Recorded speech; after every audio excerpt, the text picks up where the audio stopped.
I think I'm live. Greetings, everyone. It's Tuesday evening, close to 8 o'clock.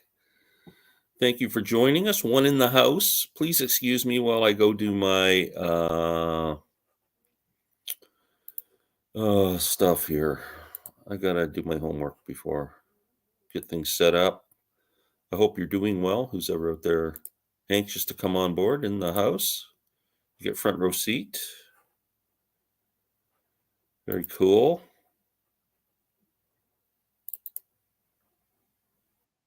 What did I do that for? I don't know what the hell I just did. Bear with me. I'm an idiot when it comes to this stuff. Okay, I think I'm almost ready to go. Done. Saved. Out of here. We're in, man. Okay, who's here? John. In the peanut gallery tonight. John, I really enjoyed the last couple of videos you've done. That was pretty cool. Although, yeah, I think I manipulated my voice. I don't recall saying encouraging people to do shorts. Although, you know what? I encourage people to do them if they want to do them. I love the people who do them. I just don't like the shorts. So I hope, no one takes offense to my ranting and raving. I'm certainly not trying to create enemies here. I'm just trying to encourage people to do long form videos, which I enjoy. And I think most of us in the VC enjoy. These short ones, they don't cut it, man. It's to feed. I don't know what the motivation is behind it. I'm pretty sure I do. It's because they seem to get a lot of views and a lot of attract a lot of subscribers. But unfortunately, none of them watch your long form videos, which we all love the most. So please consider that when you're doing these things. Of the people that you're attracting to your channel, they don't care about you. They have no attention span, and they're not interested in that you're a passionate music lover, that you want to share that passion. They're just not. More intently, Tim, thank you for dropping in. I'll be listening more intently a little later tonight. Nothing worse than those stupid little. Let's try and figure out that word. More nightly and later. Yeah, I got it. Very cool. We'll wait and see. I know what's going to happen. Rob's going to come on and say, I never got a link. And I sent it to him 5 minutes ago, but I know what's going to happen. It happens every week. Sam's going to be 2 minutes late. That happens every week. Here and accounted for. Greetings, Mr. Basement. Jason, thank you, man. We appreciate your support so much. You're here all the time. Very cool. We love it. Happy birthday to my great friend Larry Graves, turned 65 today. Please, I did a stupid little video this morning. Just go on and say happy birthday to Larry, or go on his channel and say, even more importantly, go on his channel and say happy birthday. Yeah. What's going on here? Settings. Yes, I guess I can't change it. I was trying to change my name, but I don't know how to do that. I changed my name to Glenn No Shorts Callaway, and now I don't know how to change it back to get the no shorts out of there. So we're stuck with it. 10 cent. Hello. Wow. That's a lot of money. Yeah. So Larry Graves, if anybody hasn't watched my stupid little video today about Gary and Harry and Barry Graves, check it out. I am thinking my next video is going to be my top 25 favorite albums in my thanks, no shorts. and I'm wearing long pants. I don't mean no shorts and then I'm not wearing clothes. I got pants on.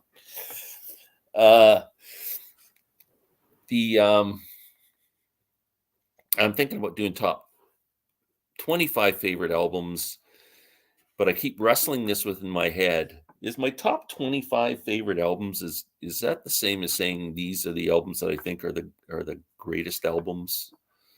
I'm not sure whether to title it the greatest 25 albums or the best 25 albums or just say my favorite 25 albums, because I think the list might change. Like I might be adding, like, not to give it away, but Dark Side of the Moon didn't make my 25 favorite albums, but it would definitely make my list of 25 best albums. Fleetwood Mac Rumors never made my list of top 25 albums. So both those albums got a lot of consideration, but it would make my list of the best 25 albums. So I think there's a difference. If I ever get anybody up here to talk to, I might ask them what they think. What are we, 5 minutes in? I got to start singing and dancing here in a minute. What else is going on? Anything exciting? Who will be the first from the BC to do a ranking of Arthur Brown's albums? I could do that. I got some friends. I knew I have a friend somewhere. Hey, how's it going? Sick as a dog, man. Oh, no way. Cold or? No, I got the stomach flu. Oh, yuck. Are you going to barf on screen? No. I think I'm empty. Hi, Alex. Yeah, my son brought it home last week. He was sick for about 4 days, and I'm on day number 3 right now. Oh, man, that sucks. So it's been nothing but lay on the couch or lay in bed and watch TV, so I'm grateful to have something to do tonight. Well, hey, Tigers and Jays on this afternoon. Did you watch that? Absolutely, I did. Do you get the MLB network? Yep. Me too. And they show a ton of spring training games. As soon as the Jays are over, I'm flicking over there going, oh, man, they got like – the other night I woke up at 2 a.m. My dog had to go out, and then I couldn't sleep because I'm outside in the cold for 5 minutes with him. So I went into the TV room, and I'm flicking channels trying to find something to watch till I get tired. They're playing baseball games. All right. 3 a.m, I'm watching the Dodgers and the Reds. Alex says he'll donate if I get sick on camera. No thanks, man. I'll excuse myself if that's going to happen. I want to assure everybody this is not being presented in 3D. No. Just in case that happens. You need special glasses for that. Or with smell-o-vision. Yeah. Or you're not lucky you're not that dude from the New York Rangers who spit on Drew Doughty the other night. Did you see that one? No. I don't think he did it on purpose. I think, playing hockey, you just end up with all this mucus in your mouth, and he just spit it out at the wrong time. They were in the corner rustling around. He's, they're pushing it all back and forth, and he's got this big frickin' loogie in his mouth. It's like the size of, like, it would fill a beer glass. And he spits it right in Drew Doughty's face, right, like from 3 inches away. He got a 3-game suspension. Well, our sickness. Oh, look at this, fans! There's a slew of guests. Is there? Look at that! There he is. Hey, Sam. Well, it's funny. You see my name? Yeah, Sammy Slew. Sammy Slew. Looks like you guys have the same hat, but Glenn has gone through 25 years of sweat. No, mine's brand like it's. I got it a couple of years ago. I never wore it. It's one of those fancy designer ones that don't use the colors. It's gray and black. I just mine is the mine's the 40th anniversary one. Oh, cool. From when was that? 20. I guess that would have been what, 2017. It would have been. I've got like 8 others. This just happens to be. I keep a Jays hat and a Habs hat in my office. I'm one of the few guys in Toronto who never lies and says they were at the first game. I did watch the first game, but I wasn't even born yet. I was at my buddy's house watching it. I think there's a stat about people that said that they were at Woodstock. Like they're like 3 times the amount of people that were at Woodstock said that they were there. Yeah. I'm one person who's proud to say I wouldn't. I'm so glad I didn't go to Woodstock. Would that have been the most take away the music? Would that have been the most uncomfortable 3 days? Well, even then, the music couldn't have sounded that good. On the back of the field, you would have been starving to frickin' death. You wouldn't have been able to find anywhere to go to the bathroom. You would have been dirty as hell. Joni Mitchell would have been eating muck like As someone who does not like outside, I won't even go to a festival now. Forget that. Oh, you don't like outdoors either, right? Nope. Oh, I didn't know that. Me too. My motto in life is nothing good ever happens outside. Absolutely. And I always say, if outside is so great, why has mankind spent thousands of years perfecting inside? Yeah, no, inside's the place to be, man. I don't feel like I'm missing anything. No, Like me I go neither. because I need to, but The other than that, equivalent of outside for me is sitting on my couch watching the Jays game with the patio door open so I get fresh air. I could spend the rest of my life in my basement. Me If I too. could live here, I could spend the rest of my life in my. It never felt like I missed a thing. Me too. I'm Wow. exactly the same way. Isn't that wild? Yeah. I hear Wow. people talk about camping and I go, what the fuck is wrong with you? Well, I go to my daughter's house and they want to eat outside on a No. on the deck. What My the wife hell is always that? wants. My wife wants to eat on the A deck. bunch of flies flying into your food and mosquitoes and freaking like, come on. Nope. The food gets cold and I don't want to sit on my deck, even though it's 5 feet away from my door. I'm like, nope, I'm good. And I don't drink beer anymore. But when I drank beer, like to drink beer on a hot day outside, I got a headache in about 3 minutes. Just nothing good happens. Nope. The only thing I enjoy outside is I love cutting my lawn. Oh, see, I like outside, but mowing the grass is about the worst. I am that guy on my street that has the nicest manicured lawn all year long. I hand pull all the weeds, so there's no dandelions. My lawn looks similar to really? golf Oh, course. yeah. No, I do the bare minimum. Yeah, And the other thing is shoveling snow. Oh my God, that snow is this winter for some reason. The snow has been so freaking heavy. Did you get hit last night? Yeah, another probably 4 inches. Yeah, so we're supposed to get hit again Friday with another 20 centimeters. Yeah.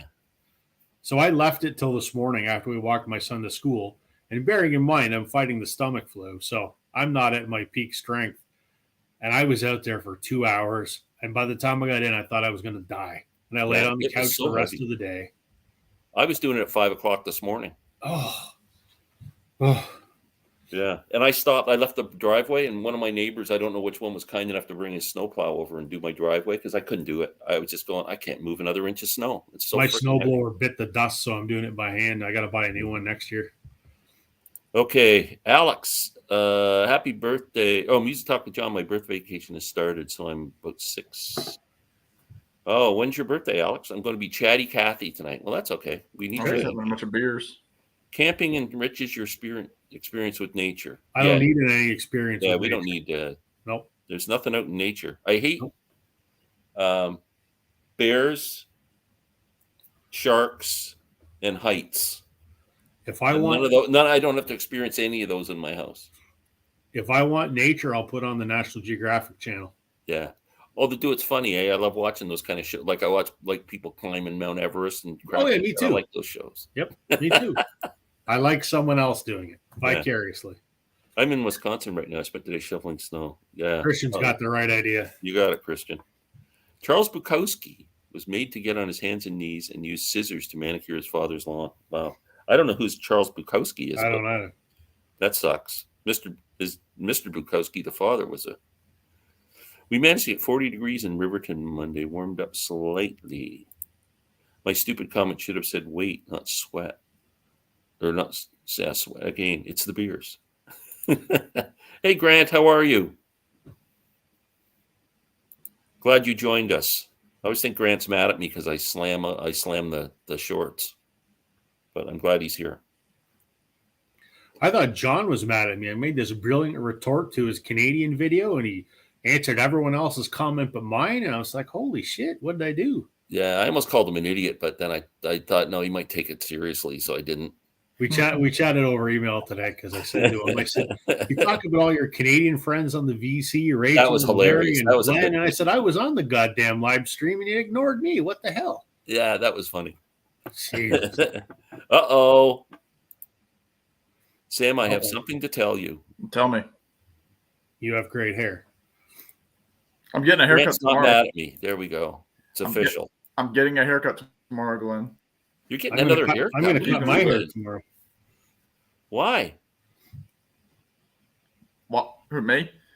I'm going to make it tighter on the sides. It's grown out a lot on the sides, so I need to get it close. Why? It's been just a month and a couple of days. I think you need to get the Robin Glenn haircut. That's what I think. Yeah, just shave it all. Go bald. Best thing that ever happened was when I lost my hair. Really? Yeah, I loved it. Oh, see, I'm an old hippie. I'd still, if I had hair, man, it would be down to my ass. My hair started thinning out when I was 25, and I was said, about the screw same it. age when mine started to go. And I shaved it, and I've never looked back, and I love it. I don't pay for haircuts. I don't get hat head. I don't get bed head. I don't have to wash my hair. Well, I keep a bit of stubble, but I do it at home with a raised thing. So I haven't had paid for a haircut. See, I don't wear hats, like, because my head's too big for hats. I think Glenn and I are going to. A hat is a cheap wig. Yeah. True. Yeah, especially in the summertime, it saves it from the sun. Yeah. Christian's right. We need to send Sam one of these. Oh, here we go. So, Sam, you need a Blue Jays hat. Yep. Yeah, you don't fit in, Sam. I guarantee you, if anybody ever sends me, and I'm not pleading for this because I don't want it. Seriously, if anybody ever sends me a hat as VCLT, I promise you I will not be able to fit into it. Like, I can swear. The only reason that I wear a hat in a couple of my videos is I was very, very lucky and found a hat at a local mass general store here in town, and it was a shock. I try on hats. Oh, you got like a big head? Oh, yeah. Yeah, I can't wear hats. Really? Yep. It's like if I go to the store, like I could never just go to a concert and buy a concert hat. Wow. Never. Oh, Other than like a a beanie. Unfortunate. I'm a big guy, and I can. My head's. No, I can't do it. Not. My wife says to me, "You're so full of shit. I'm surprised your head fits all of it in there." So, Alex said Alex, you were literally like 10 minutes from my apartment. Oh, let's get this.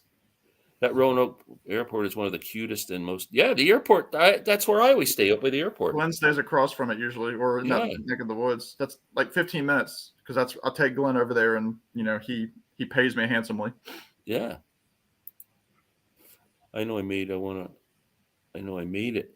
Made me want to run so far away. I'm not sure. Flock of seagulls. Oh, here we go. Sam almost has Flock of Seagulls cut. Almost. Not quite, but. Yeah, he's going back to an 80s thing here. He's bringing the 80s back. I haven't had a haircut since 2017. Balding rules. I don't know, man. The worst thing that ever happened in my life was going bald. Like, I was like, the typical 60s hippie with the hair. And that's not in my cards.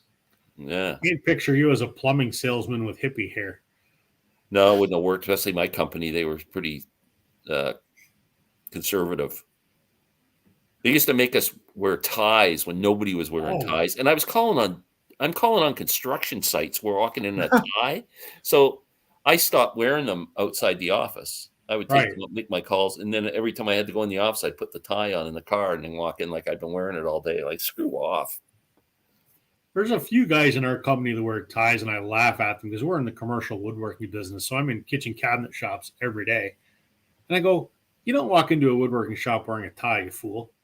Well, I got this part-time job with the Belleville Senators as an usher, and I go for the interview, and I swear to God, like I will never, I don't own a tie. I would never wear a tie. You couldn't get me in a frickin' suit. You can't, I don't like that stuff. Wow. So I go to this job interview, and they say to me, there's a clothing thing here. You got the rule. You have to wear a shirt and tie, a white shirt and a black tie. And I'm going, you're just joking, right? He goes, no. So I had to go out. So I go to Moore's, which is the big clothing place in Canada. They want like $80 for a white shirt and $20, $30 for a tie for a part-time job. I'm going, no friggin' way. I would have gone to like Giant Tiger. Well, I went to Value Village. Even better. And I found a tie for like $2. Or as we call it, I was down in Florida just before I started, because when I started the job, I said I got to go in Florida for a week. So I go down in Florida. I'm in this store called Ross's. It's like a cheap-ass winter store. I found a white shirt for $6. There you go. Yeah, I'm in. I enjoy wearing a good suit. Oh. Yeah. That's a slew of Jays caps. Yes, it is. It is. Mike Love always wears a ball cap. Yeah, because he's bald. That's right. Oh, no. Stump us. Oh, crazy. Oh, gosh. Mike Love makes the Yankees. I can get the sound effect going. I still got to get. I wouldn't think so. I care what the Yankees are doing, but I could give a crap what Mike Love's doing. So I saw somebody that I went to school with had a video that they were seeing the Beach Boys tonight. I was like, they don't know what they're in for. Yeah, who are they seeing? The Beach Boys, like Mike Love and Bruce Johnston. Oh, okay. So there's two of them anyway. Yeah. That's not the Beach We're Boys. waiting for the Stumpus question from The 1.5. Name 3 guest It's stars there. on Billy Joel's The Bridge album. That's got to be who's a Billy Joel fan? Oh, well, John is. I've never heard that album. The Bridge. That was like late. Was that late 80s? Yeah, Was that the album with We Didn't that Set might the be Fire? 90s. No, the last night. His only 90s album was River I'm of Dreams. gonna make some guesses. Paul McCartney.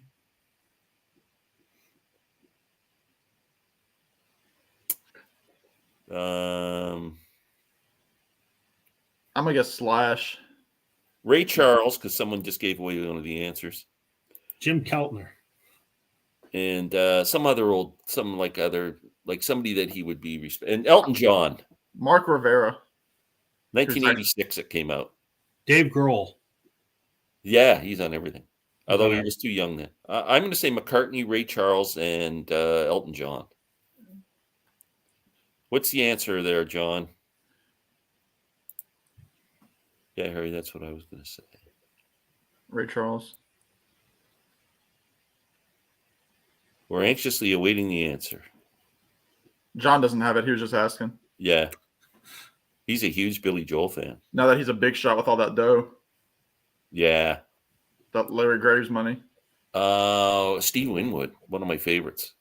And Ray Charles, one of my favorites. Were they the And I only- really like Cyndi Lauper, too, got to tell you. Were they the only guests? He said Wow. just name 3. Yeah. J.D. Khaled for sure.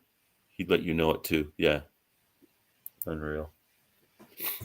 Wow. Did you guys I've got a banner here. Uh-oh. Happy birthday to Canadian Stud Muffin. I think we all need to wish Larry a happy birthday, just in case he's lurking in the background. Mm. Yeah, hope you had a great day, Larry. He's been strangely quiet. He put up in terms of just like responses. He did a Beatles ranking today. He texted me today. He didn't have anything to do with me. I put that stupid little video up and he ignored it. I don't know if he didn't like it. He has to work on the Patreon first. Yeah, I should have given him $2 for his Patreon. He did. He posted a response to the Beatles thing on his ASMR. He ranked his Beatles. Do you know a lot about motor vehicles? What are we going to fix? What do you got a problem with your car? Josh is This could be one of those shows. This is an all-in-one show. Call into the mechanics and get your. So, I got this stupid thing with a house always has something aggravating. We've got a rant. When they put My wife would say that's me. the outside. Yeah, I guess there's 2 aggravating things in my house. No, The dryer vent that goes on the outside of your house on the wall. For some reason, when they built my house, they decided to put it under the east trough. That's weird. That's where it is. And not only that, they attached it to there's like a. It's not like solid wood or something. There's like a plastic piece there. Yeah, your soffit. Yeah, so that's what they attached it to was the soffit. I don't think that's code up here. Anyway, that's what it is. So it broke. Oh shit! A couple of a year or so ago. I'm up on and I don't like heights. I'm up on a ladder replacing it, and the pipe that comes out is a different size than the dryer vents actually have. So I had to really MacGyver it to get it in. So I got it in. Tonight I noticed that it's frozen open. Oh shit! So I got I'll go get a broom handle and because I can't get up. Let me guess. You broke the little louvers. I just touched it lightly. Snapped off. Yep. So now I have to replace it. How do I do that in the middle of frickin' winter with 6 feet of snow on the side? And I can't leave a big hole gaping. We have not had a flake of snow. Fuck. Just kick Sam off the stream. He's rubbing it in. It's 60 degrees Fahrenheit right now. Well, you're fortunate you grew up where you grew up. I do love it. The wife and I were talking about it at dinner. I said, we're used to snow because we're Canadian. We're used to it. Mm-hmm. Yeah. But I just said to her, I don't know, this particular winter, I'm finding it really hard to get through it. Like I'm just going, spring can't come soon enough. It's Well, you know why? Because we're not getting a lot of storms, but the ones we get are major. There's not big one. there's not just a half inch of snow falls and it's a nice Right. day. It's like every one is like 6 inches of snow. It weighs a ton. It's Yeah. brutal. Well, see, I don't know how you could be used to snow because I'm not used to humidity, and we get terrible humidity in the summer. Larry's got a restraining order against me because he found him peeking through his window. Yeah, and he didn't have any pants. You should have seen what he was doing at the computer when he had Mark Farner on. I don't want to talk about it. No. It got all the way down to 80 today. Yeah, I know. We were watching the Jays yeah, game. we were watching the Jays game. They're all sweating down there. It's too hot. Too hot. Been collecting a few Colin Hay albums. Do you have Yes. any in your collection? Now and the Evermore was my album of the year last year. And then the album before that, his covers album, is equally as fantastic. I'm going on an 80s cruise on Friday. We'll hit Cabo where it will be nice and warm. That's pretty cool. Those music cruises are pretty cool, some of them. Like if you catch the one that has your favorite bands on it, it's awesome. There's great roots ones, like folky ones and stuff. Yeah. Oh, look who's here. There he is. The birthday boy. Just saw the birthday video you did. You said a slew of nice things. Thanks, Glenn. It's okay, Barry. You're welcome. Do you want to come on with us and talk about your birthday? I can put up a link. It's classic Harry. Unless you're laying in bed or something. After you had too many glasses of wine. He's covered in birthday cake. It's almost his bedtime, isn't it? It's his music time. So that's why I thought, Larry, you were mad at me. Really great conversation tonight, you guys. Talking about dryer vents and snow and Larry, I'm putting up the outdoors. I'm putting up a he's in bed. That doesn't stop Steve. Oh, I'm in bed. So you can take your shirt off and do a Steve. Okay. Again, that's for the Patreon. Larry, are you in bed thinking about Mark Farner? Larry Graves, OnlyFans. Yeah. Don't worry, Larry. That has never stopped Steve in the past. Yes. Grant's wishing you a happy birthday. Everybody wishes you a happy birthday, Larry. You're an awesome guy.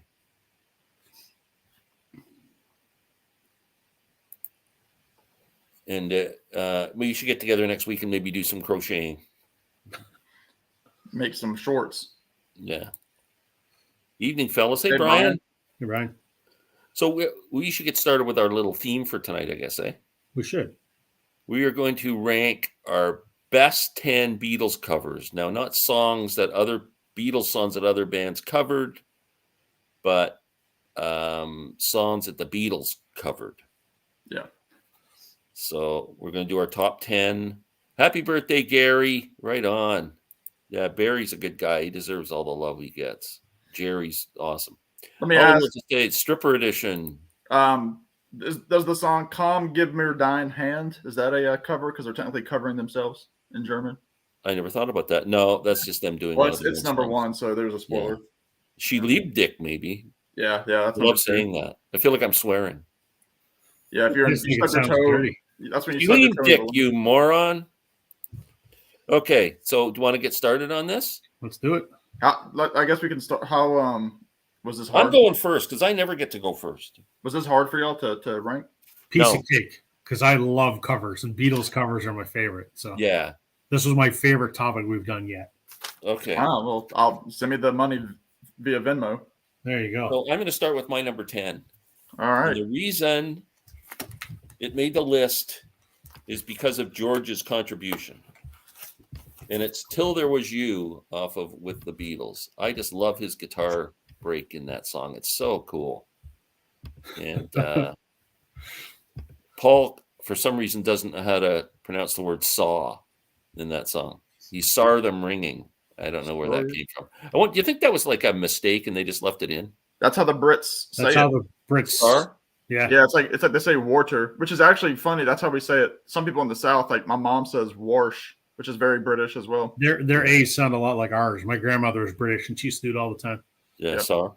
Wow. Okay. Especially from Liverpool. So what about that disease that went around Toronto, SARS? Would they call that SAWS? Probably.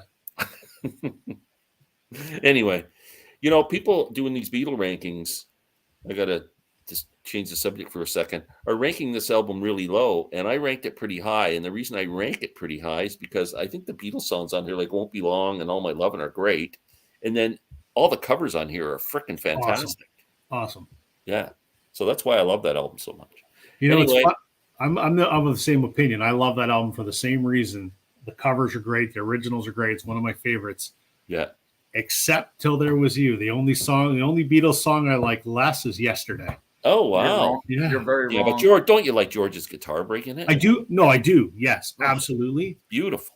Yes, agreed with you there. It just the song just doesn't do it for me. It feels so out of place on that album. Oh no, we couldn't include the BBC editions. It wouldn't. Well, I did. So it's off the studio albums, unfortunately. Well, we didn't specify that. So we didn't specify. Oh no, yeah, that would have been too much because there's too many. Oh come on! Now I got to redo my whole list. That's horseshit. Now you don't redo my list now. God damn. What did you do, Sam? I did studio and then past masters, but yeah, me too. Yeah, because I got to redo my whole list then. Yeah, because the BBC, I mean, they did a ton. I mean, you could say, okay, well, in Germany they did, this or that. I mean, why not? It's a cover though. It's commercial. No, I know, but it's off their studio albums. Come on, I'm doing it anyway. I'm not redoing my list. This is Rob slap you in the back of the head for me. Yeah, but listen, this is just us doing a live stream. The Peanut Gallery doesn't give a crap. Oh yeah, but I'm mad now. Oh, all right, you do what you want. No, it's you're free to do what you want. No, go ahead. Who am I? Just I'm just a guy. Listen, I'm Don Felder. I don't want to get kicked out of the Eagles here. So yeah, no, you're good. Okay. I'll go next anyway. Yeah, go next. Again, another one of those albums that is full of covers. It's kind of like With the Beatles Part 2, even though it was 2 albums later. Again, it's one of those albums that I rank. It was one of the few albums that I had the same ranking during my video from 2 years ago, and then the video I just did earlier this week. This was number 6, so it's smack dab in the middle there. And number 10 for me is a Ringo song, "Honey Don't." Oh, cool. I absolutely love that song, especially just the banter that he has from the drums, because you can just imagine him doing that when they were performing live. When he says, "Rock on, George, one time for me," and then he says, "One time for Ringo," and George does that Carl Perkins solo spot on, because Carl Perkins was God to George Harrison, and to many of the Beatles, as he should have. I mean, he was one of those early guitar legends. Him and Chuck Berry were it. Bo Diddley during those early Sun session kind of performances, and "Honey Don't." I love how Ringo sings on it. Very cool to see Ringo do it live. Going on 3 years ago this summer. It's just so cool that he still has that passion to do it, and that was a good Ringo performance in that song. I agree. I've always enjoyed it. So yeah, I love it because it almost feels like a live recording the way they recorded it. It doesn't. Yeah, exactly. Yeah. Rob, let's hear it for the BBC. No, this isn't BBC. I'm digging deeper. Sorry, deeper than that. I am the biggest Beatles freak, so there's got to be some people in the comments that are going to appreciate. He's doing raunchy because George played it on the bus for John. 20 Flight Rock, yeah. All right, so the first one I'm picking is a song that they commercially recorded twice. The first time was in the sessions in Hamburg with Tony Sheridan.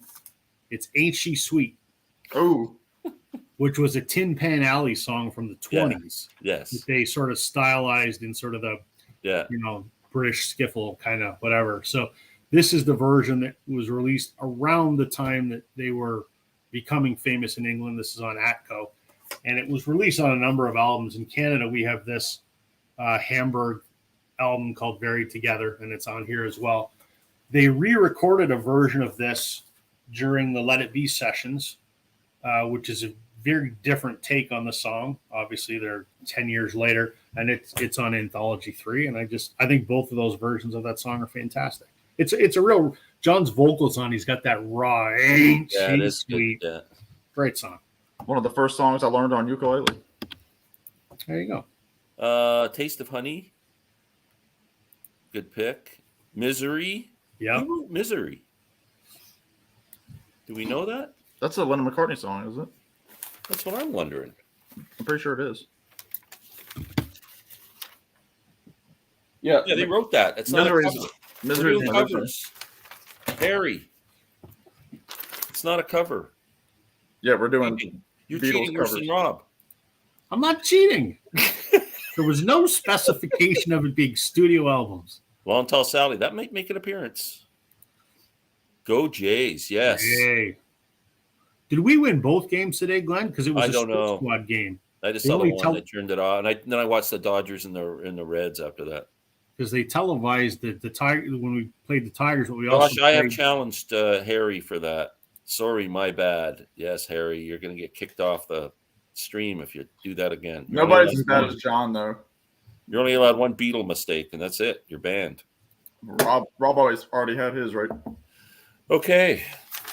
Number nine. From no albums whatsoever. Past Masters it showed up on. The Let's B go to side of studio Slow Down.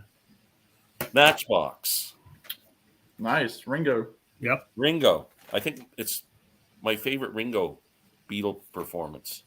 Wow. I think they really rocked that one. So that's my number 9. That's all. Back when I had all my Beatles songs when I was doing iPods, that was one that I skipped. Really? Matchbox. Yeah. Really? Yeah. Wow. Yeah. Let's stick to Ringo. He's number 10 and number 9 for me. I'm gonna go with Act Naturally at number 9. Yeah, Love that's I love the Buck Owens version. Absolutely love it. I love that Ringo did it with Buck Owens in the 80s. I didn't know. Did he? I didn't know. Oh yeah, they had a hilarious music video with it, and they actually won a Grammy for best duo performance. Really? I didn't know that.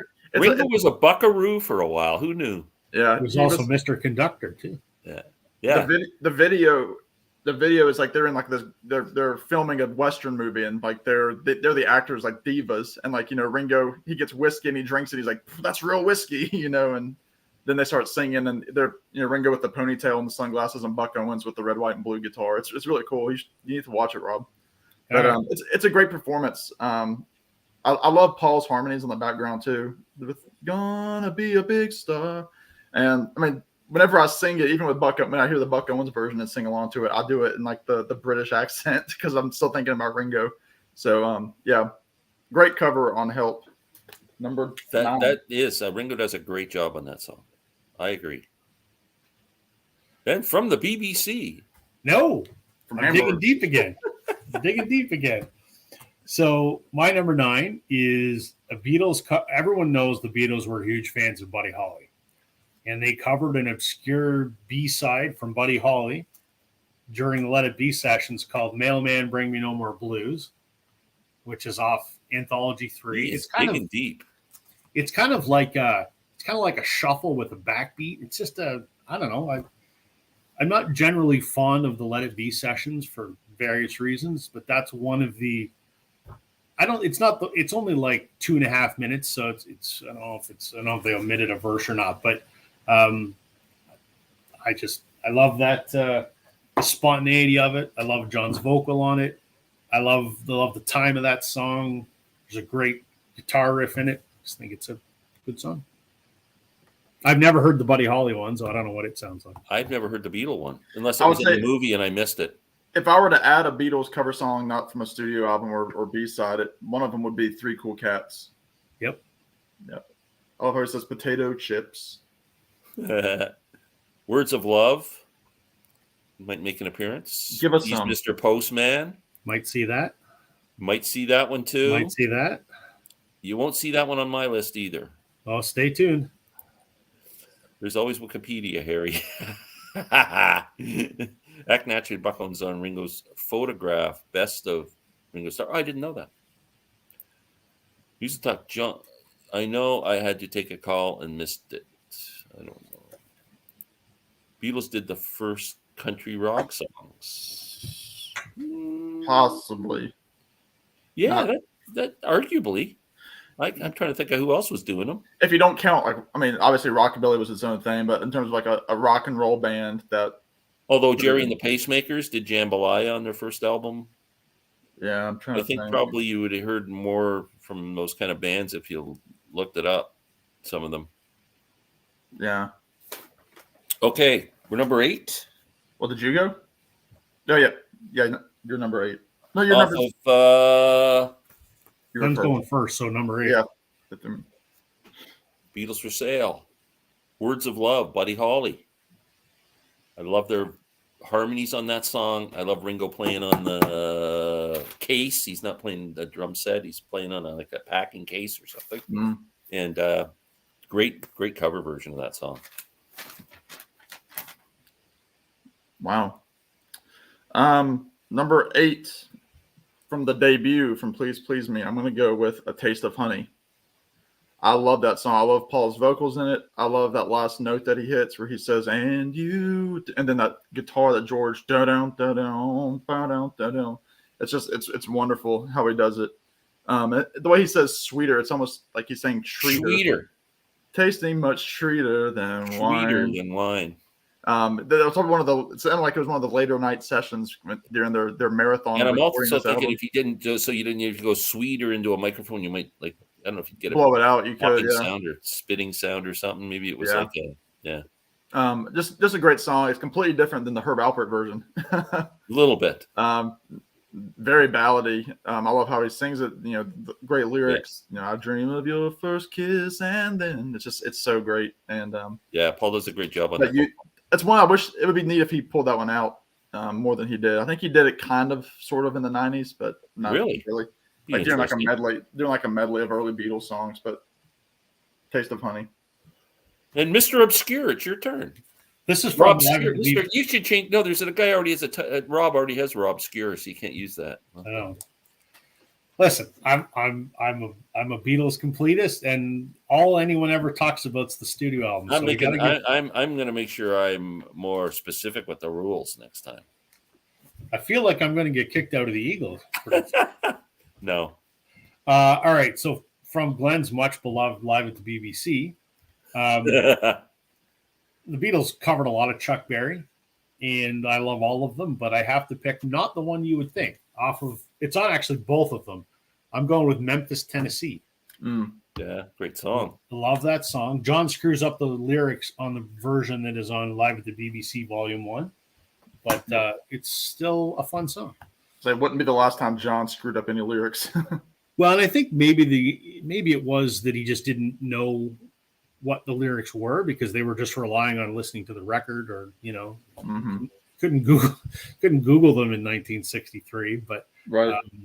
In the first Live at the BBC, the line is, "My uncle took a message and wrote it on the wall." Yeah. But what John says in the first version of it is, Smallcoat took the message and wrote it on the wall, because I guess he figured that's what it said. Yeah. So, but anyway, it's not the normal Chuck Berry one that everyone would pick, but I always love that song. That song's got a great story. It's about a guy that is estranged from his young daughter. So, yeah, Chuck wrote some great words, man. Oh yeah, yeah, he was a great lyricist. He gets all the credit in the world for his guitar playing, but man, he was a good lyricist. Yep.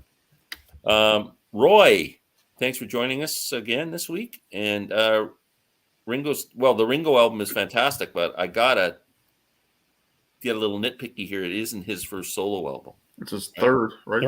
Third, yeah. The first two we have got Beaucoup de Blues and Sentimental Journey. Yep, Sentimental Journey was first, and then Beaucoup was like a country album. Yeah. My favorite Beatles cover is "Smells Like Teen Spirit." Yeah, yeah. Live in Seattle, yeah. With Dave Grohl. Clara Bell on the BBC session was good, though it's not allowed. It's allowed. It's allowed because Rob said. I like Clarabella mushrooms on pizza. Ringo is his third album. Yeah, see there. I'm not the only one correcting you, Roy. You got to watch it here. No holds barred. Pretty sensitive. Stump us, folks. All Cry Instead is considered one of the first country rock songs that they wrote. I don't know about that. I don't know if I call it country. And I've Just Seen a Face is a bluegrass song that Paul wrote, Love that. actually in tribute to Bill Monroe. But what a great album it is. Yes, that Ringo album is a great album. Yeah, And my mistake. That's okay, Roy. we're potentially getting a box set of it. All the focus is on Rob and tonight. So, speaking of Buddy Holly, the Blind Faith cover, well, all right. Oh, it does kick arse. Yes, what a great album that is, man. Okay, my turn. Number 7. I know Sam doesn't like this song too much. He mentioned it in his Beatle ranking, and I think John's vocal on it is freaking as good as his vocal on Twist and Shout. Dizzy Miss Lizzie. Money. Oh. Man, it's killer. What that just rocks that song. It's raw. And just like John just kills it. I love that song. And it's the first Motown song ever released, that song, by Barrett Strong. It's a very historic song. And he just recently passed away. Yes. Barrett Strong.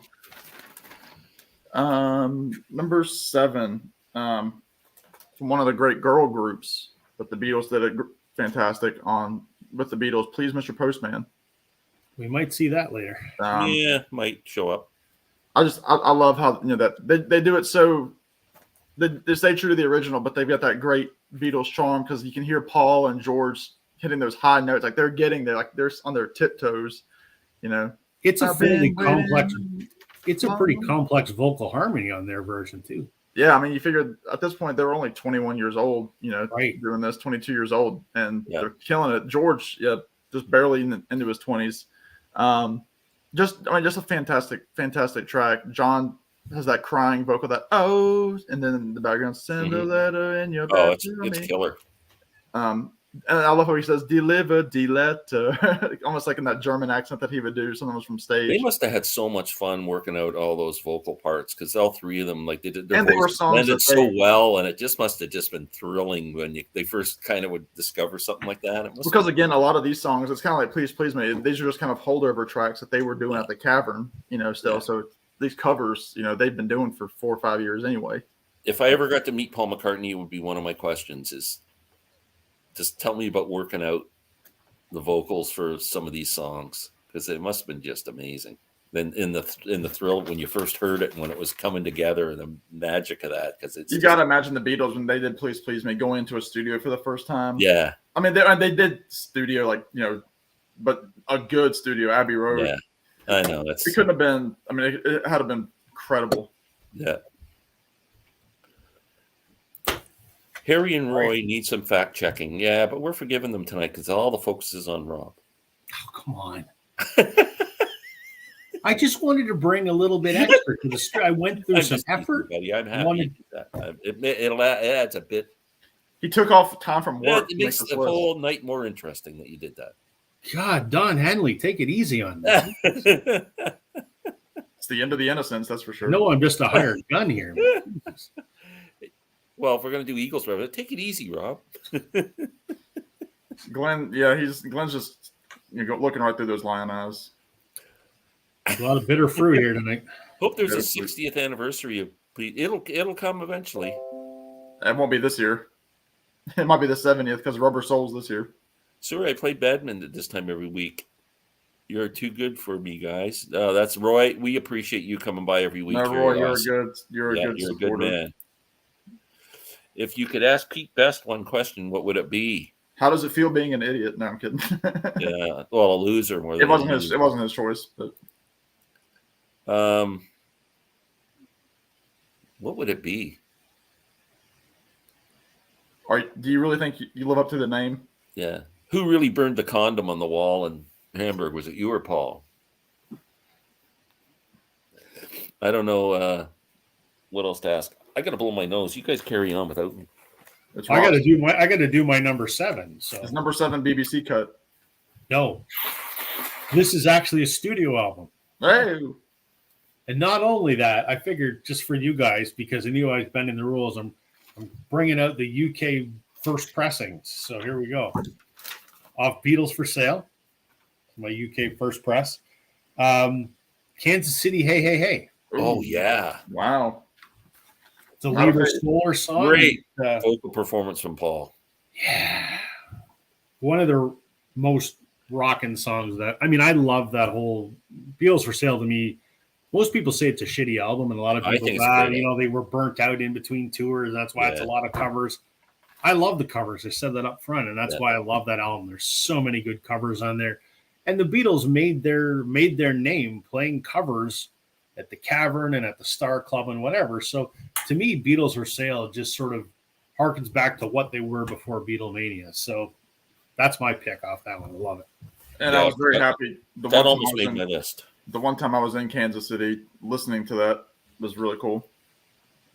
A few years ago. Okay, number 6. Again, off this great record with the Beatles. Anna, Go to Him. Sorry, it's off of Please Please Me, I think, isn't it? Yeah. Please, yes. Me. The reason I love that is, again, John's performance in the middle 8 part when he goes, all of my life I've been searching for a girl, and it's so bluesy, that voice he does in that part. He doesn't do it often, but when he does. Oh, yeah. Wow. Yeah, so that's my number 6. Number 6, I'm going to stick to the same album I just shown with the Beatles. I'm going to show You Really Got a Hold on Me, the wonderful Smokey Robinson song. Is it better than Smokey's? Probably not. Yes. You think so? Yep. I would probably put Smokey's a notch above it, but it was the first time I'd ever heard the song was through the Beatles. Again, killer vocals from John. Just that crying, that mournful sound that he had, and the response from Paul and George too, those early harmonies were just so good. So yeah, that's going to be that might show up again. 6. It might. And the Zombies have a great cover of it too. Oh, I didn't know that. I didn't know that either. Yep. My number 6 breaks Mr. Henley's rules again, but it is what it is. Off of Live at the BBC. Live at the BBC, I think, was maybe the second Beatles CD I ever bought before he had all the studio albums. And this song, the first time I heard it, just floored me. Keep Your Hands Off My Baby. It's a Goff and King song. It was recorded by, I don't know, somebody in the early 60s. Didn't do much. The Beatles covered, didn't do much, but I just love it. To me, that's one of the best sort of American R&B covers that they ever did. I love that song. Who would have had the original hit of that song? It was let me check my notes here. Recorded by somebody called Little Eva. She recorded it in 1962. Yeah. Well, she Little Eva was Carole King's babysitter. I didn't know that. Babysat Carole King's kids, and the first hit they wrote for her was called Locomotion. Come on, everybody. Oh, yeah, right. You're right. Yeah. So she took Little Eva into the studio and made her a bit of a star. I knew Locomotion, yeah. Speaking of Mark Farner. Yeah. The Grand Funk hit with it. Yep. And Grand Funk. Yeah. Well, we already did that one. Kind of. Beatles rank. Yeah, you can't go wrong ranking any of the Beatles albums. They're all freaking better than anybody else's albums, as far as I'm concerned. So, Long Tall Sally, yes. Number 5 for me is probably some people's number ones, maybe John's. One of John's definitely best vocal performance, Twist and Shout. The Isley Brothers hit. Yep. And what can you say about Twist and Shout? It's just the Beatles own that freaking song. Yep. It's my number 5 too. So I'm kind of in the same boat. Again, there's Killer, the boom, boom, boom, boom, and then just that great. That's a classic Beatles chord ending. That when you can hear them doing that, and then to see them all take the bow in the suits. I mean, that sounds like when that album ended, people were probably like, "What did we just listen to? Who are these guys going to become? You know, are they going to stick around? Who are they?"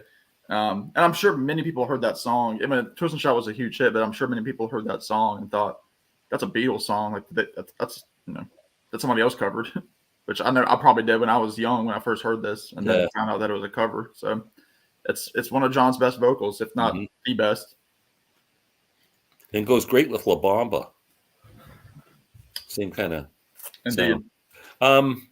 You know, it's funny. I'm not a good harmony singer, but when I'm forced to have to do a harmony vocal with someone, that's the way I figure out the harmony. Is I picture the twist and shout thing in my head, and then I go, okay, there's my note, because I can't from ear I can't do it.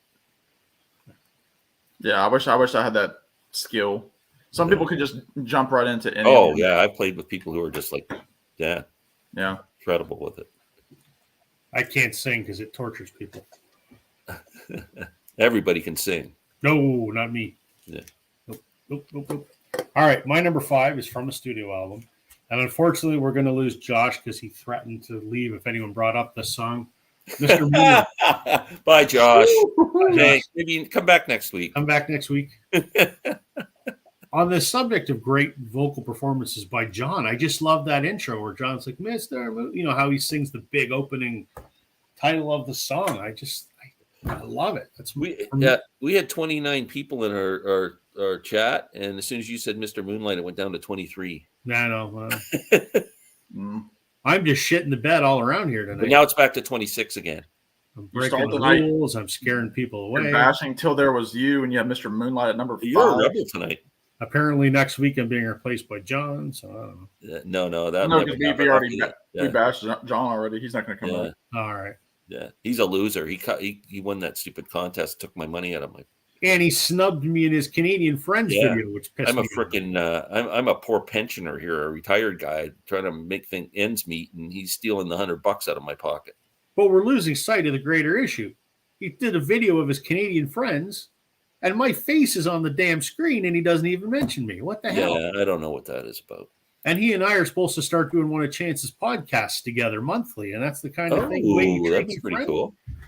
Ooh, you're getting booed. If you have a relative pitch, harmonizing is not that tough. I don't know. That's easier said than done, Tim. I can. I can sing in, on key, no problem, or in key, and I can't. I have a really hard time harmonizing until I figure it out. Rob, call him a hoser. I already did. John, I was going to say I'm the a loser, same reference. baby, so why don't you kill me? Yeah. I was going to say the same reference. And from head to toe, I'm a loser, baby. So why don't you kill? That's a ear one for me. Oh man, there's a great version of that song from Keller Williams. Does that? And he uses the song "Loser" by Grateful Dead and "Loser" by Beck, and he starts off the song with "Loser" by Beck, and then he goes in and does the whole Grateful Dead song "Loser," which is a great song, and then he goes back into Beck. Oh, it's who did that? Keller Williams. Oh yeah, fantastic. Cool. I'll see if I can find it. I'll flip it to you because it's so good. Nobody said rock and roll music. Not yet. Maybe because I can. I know it's different for everyone. Yeah, some people can do it naturally. That's my sister can harmonize with, a chainsaw and, do it beautifully. And she doesn't understand why people can't do it with her. Yeah. I practice it with albums I'm playing and stuff. You should practice with Tom Waits. I heard that really helps. Well, hey, you can do that. Don't forget, Rob, you're always in my heart. Thanks, John. I'm sure we can get past this little rough spot. So did we get a bit of a breaking news tonight? About what? About you doing a podcast. Oh, okay. Concert Buddy and yeah. So for those that don't know, Chance, Concert Buddy, has sort of spearheaded this vinyl community podcast idea, which is fantastic. And various members of the vinyl community contribute episodes that they put on their channel, but then it's also made available in audio format on Spotify and Apple and all the podcast platforms. So John and I have been approached to do a monthly recurring one, and that's all I can say about it. That's really cool. He didn't approach me at all. I think I'm too old.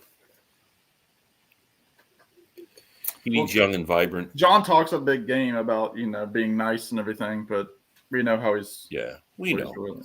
Yeah. And like Yeah. you said, we're just giving him material, so he's trying to play it up so that we get angrier with him, so that he can make more videos.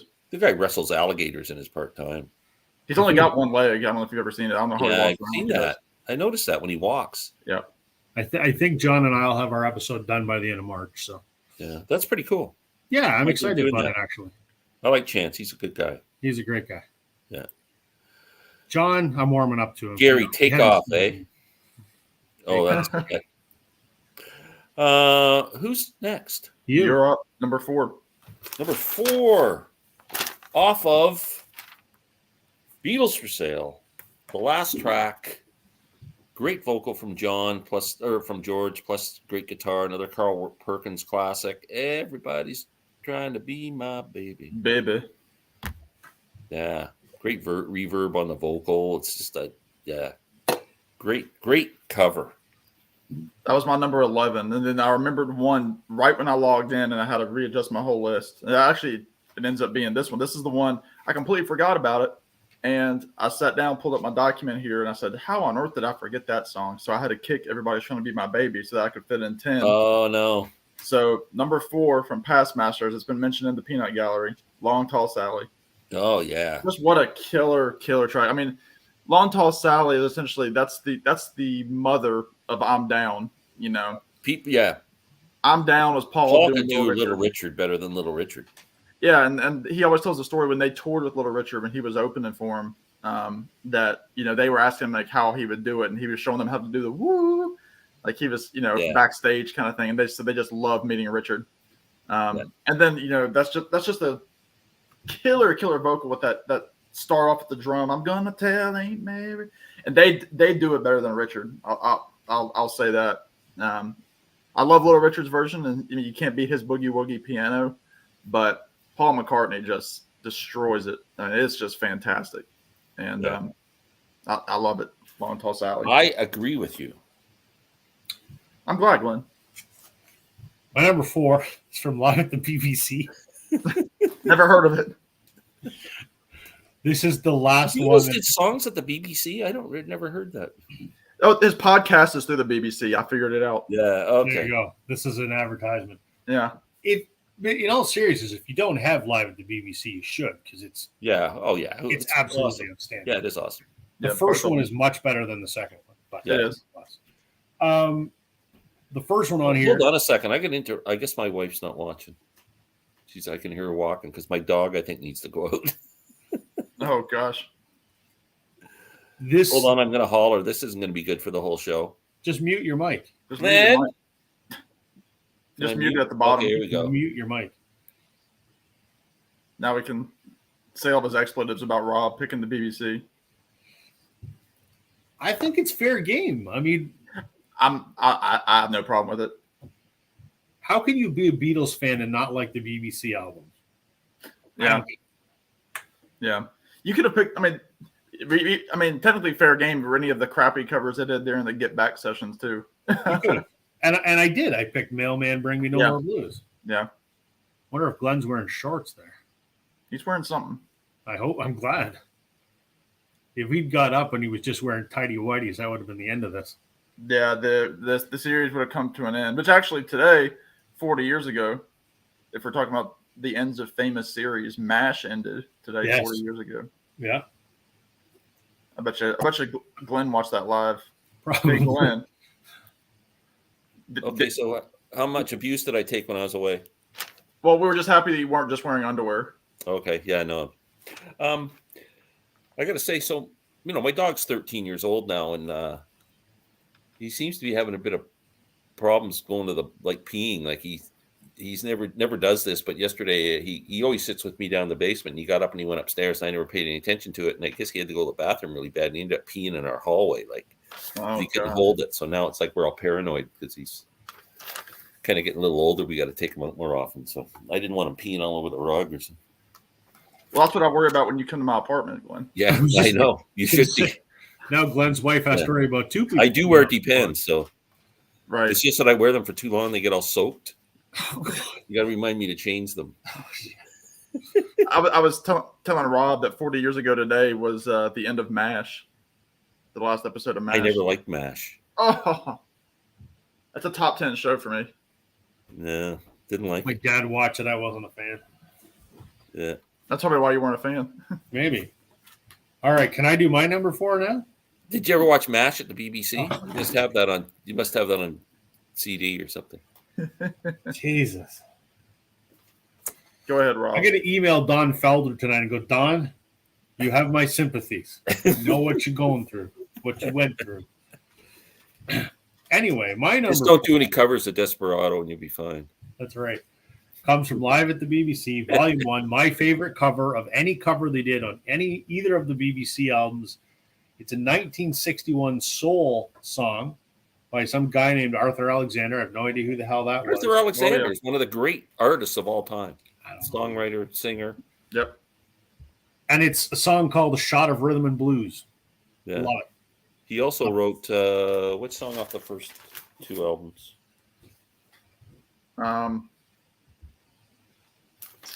Anna. He wrote Anna. Yeah. And let's see. Yes. Soldier of Love. Incredible Another big one. incredible songwriter.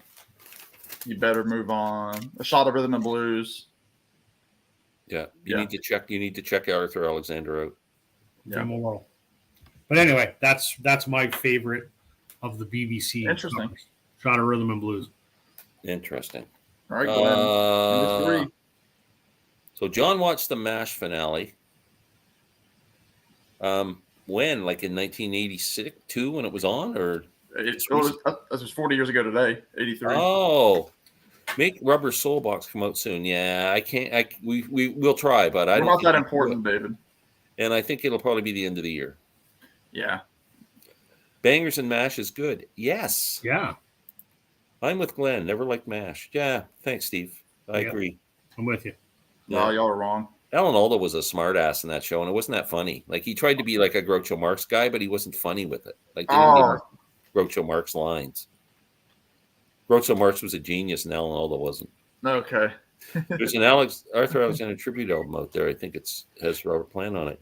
That's cool. Thanks, Gary. Okay, I'm freaking Sam out here. Something like Yep. that. Number 3 Number 3. from a Beatles album, not from a Beatles album, but not from the BBC sessions. Then Well, it was doesn't- on a Beatles album in Canada. The album was released and called Long Tall Sally. You probably have it in your collection. I don't. do. It's in the States. They had the album called the Beatles' second album. Yep. You seen that one? Up Yep. here, we didn't have that. It was called Long Tall Sally, but it has the same picture on the front.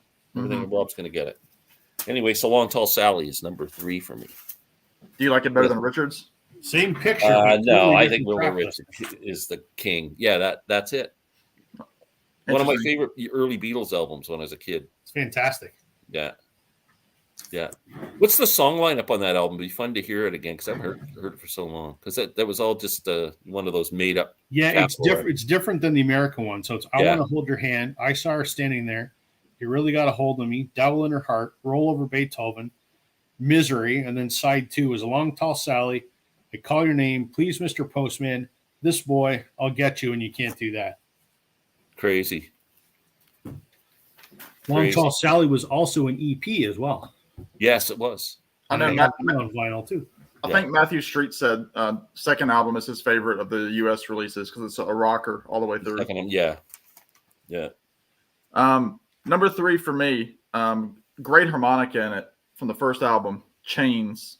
Great. So that almost was on my list. I love young George's voice. Yeah. Yep. That accent, he hasn't toned it back like he does, once you get to like even like Beatles for Sale, he was still doing it to an extent, but he kind of hones it back as he got older. Really not until Taxman.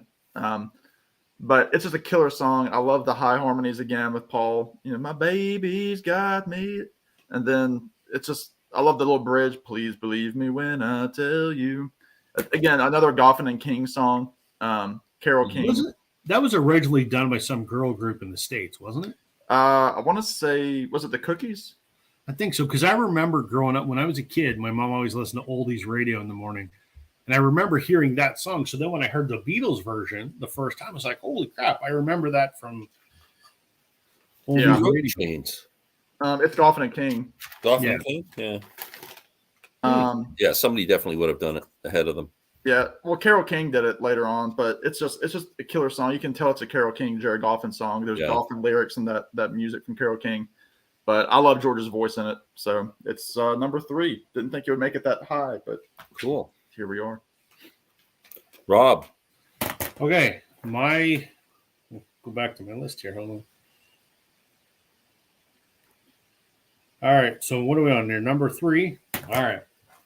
Again, this is a studio album, and just for tonight, I'm cracking out my UK originals from Please Please Miss Twist and Shout. For all the reasons we already talked about it. It's awesome. John's vocal performance is outstanding. I love when whenever they would do it live, he'd have to do it last because he'd have to save his voice for it because it would just shred his vocal cords. Yep. So, which is interesting because like some of those early performances, they kind of do like an abridged version where they started with like with the Hollywood Bowl show. That's how they start. So. Oh, wouldn't it be funny if Please Please Me with the Beatles box came out first? No, that would not be funny. I don't think Beatles fans would find that funny. You'd welcome any product. You'd have a Glenn rant before he went out and bought the copy of it. Yeah, no, I actually wouldn't bother me. Any of them they put out would be good for me as long as there's good content in them. Yeah. Because Twist and Shout was the Beatles' second Canadian album. LTS was the third. You are correct, Mr. Green.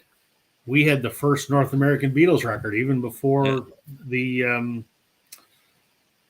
VJ ones. Meet the Beatles. Yep. Beatlemania, right? Beatlemania. Yeah. I owned it. I still have my dad's copy from 1960. I wish I would have kept mine. I still remember carting them into a used record store and selling them because they were really worn out. People still bought them off me, but they were really unplayable. I mean, back then, if the name Beatles was on it, people were gonna. Yeah, but they were unplayable. I played them so much, and they were just a mess. I was fortunate. I should have kept them for personal. I was fortunate. My dad took great care of his. They play fine. There's a few scratches, but they all play through fine. And his name's written up in the corner, so he's not around, but that's my little piece of them. So I mean, we played them on those. I mean, I was 11 years old when those albums came out, and we had those little suitcase record players, and the needle was just a piece of crap, and you had to put weight on it to keep the record from skipping. And it's just. Did you ever have one of the cereal box records, Glenn? No. Like the pop outs. Oh, yeah, not from a Beatles thing though, but yeah, I've had some of those. I mean, like the Monkees did a bunch. Oh, did they? Yeah, they were like little, floppy disk almost thing. Yeah, like you cut them out of the cereal box. And you put 45. Yeah. So I think Joe found one not too long ago, and it like they played it, and it sounded like you could hear what it was. It was cool. Really? Yeah, I mean, I wouldn't want a good needle on it, but. Oldies radios become newsies depending on how old you are. Yeah. Oh. Like Chains. The cookies. Thank you. The cookies. Thank you. Yellow Submarine box set. I'll take it, man. I would think they would do a Yellow Submarine / Magical Mystery Tour box set. That would if they do a Yellow Submarine box, they got to do the original compilation we all hate, and they got to do the song track together in the same box. Yeah. That song track is fantastic. It is fantastic. I was trying to tell Sam to go grab that. I got one of the original UK ones in yellow vinyl. I do too. It's fun to watch Beatles in Sweden, Beatles Twist and Shout. Yeah, that is cool video, the live from... When I was a kid, my mom let me sell her Beatles covered 45 spindle. Wish I still had that. That's worth money. Beatlemania with the Beatles wasn't released in stereo until the late 70s. Yeah, probably not. Wow, very cool. So we're on number 2? Yep. From BBC. With the Beatles. Please, Mr. Postman was already mentioned by Sam. I don't know. Did you mention it too, Rob, that one yet? Not yet. Okay. Please, Mr. Postman. My top 2 are on this. I'll give it away. Friggin' amazing. Please, Mr. Postman, one of the greatest covers of all time of any song. Great vocal performance. Killer. I don't think this one's been mentioned. I might be wrong, but from Beatles for Sale, number 2, Words of Love. I mentioned it. It was my number 8. Okay. They do it, and you can tell they're trying to fully sound like Buddy Holly in their vocals, how they elongate the words and tell me love is real. It's so good. I remember when I first got this album, because my parents know the Beatles, obviously, but they didn't know all the cuts. And I remember playing them that song, and I said, "Guess who this is?" And they couldn't figure. They're like, "It sounds like Buddy Holly." Really? So, yeah. And I said, "It's the Beatles." Like, really? I was like, "Yeah, it's the Beatles," because that harmony is so tight the way that they sing it. I like it better than Buddy's version. I love the guitar on it. That down, down, down, down, down. It's one of the ones that I like to play on acoustic guitar quite a bit myself. So it holds a special meaning to me in that way, as do most of the songs on this album as a whole. But yeah, I had to put it high because I couldn't get around it. I love that version of it, Words of Love. Perfect. Great choice. Similar to Number Glenn. 2, Rob. Number 2. Similar to Glenn, my 1 and 2 come off the same record as well, and the same record as Glenn. My number 2 is the amazing Smokey Robinson number, You Really Got a Hold on Me. There you go. I love it. It's beautiful. I love Smokey Robinson to begin with. There, for me, is a sentimental connection to that song and a certain individual from my past. I'll leave it at that. But yeah, just that song is one of the soundtrack of my life songs. Love it. Excellent. That helps. Excellent. Yeah, that helps to propel it when you got that. Yep. Beatlemania. Okay, we had that already. Should we not like what Bill Miller and Dave Dexter Jr. did to the Beatles? Should we not like? Well, that's personal preference. I don't like what he did, but What was that? What refresh my memory? Dave Dexter Jr. was the president of Capitol Records in America. Oh, okay, with what they did. He was the guy that initially refused to sign the Beatles, so they optioned the first 2 albums to VJ. Yeah. And when he was eventually forced to do it, he's the one that said, "We're doing our own covers. We're adding the reverb, doing our own mixes, and you end up with the American album." So, personal preference. I don't like what he did, but it's what you grew up with, I think, right? Yeah, he made a lot of money. Of course he doing did. it. They recognized that the North American audience was buying public was bigger than what it was in Britain, and they could scale the albums down to 10 or songs on an album instead of 14, put out more records, and we were all buying them like freaking crazy. I guess why I'm soured on Dave Dexter Jr. is Alan White, who was a president of Capitol Records Canada. Yeah, Alan White, yeah. He said, "I'm doing it my way. I'm putting out Beatlemania with the Beatles. I'm putting out Twist and Shout. I'm putting out Long Tall Sally." And we did our own thing here, and they were successful. Yeah. The first Beatles number 1 in North America was in Canada. And we had our own thing. And then, in typical American fashion, Canada, you will do what we say. And it's like, fuck you, Dave Dexter Jr. Just because that's what works for you down there doesn't mean that's the way we have to do it. So for that reason, I'm always a little soured on Mr. Dexter. John has fighting words. Rob, do you have a Rosewood Telecaster like George's? I have a similar. It's actually it's made. It's not a Fender. I'm wearing shorts just for you, Glenn. Right on. It's walnut. It's not rosewood. This was made by a friend of mine who used to be one of my employees. He made the body. Nice finish. Beautiful. Yeah, I did the finishing on it because I was in the paint industry, and then I did all the assembly. And it's a Warmoth neck. It's got my logo on it that looks like a Fender logo, but it's not. Very cool. It's similar to George's, but not quite. John, in other words, Rob lost his virginity to "You Really Got a Hold on Me." There it is. Now we know the secret. So you shouldn't tell John things because he just spurts it out. I will say, John, you're not far off the mark. Yeah. Oh gosh. Okay, number 1.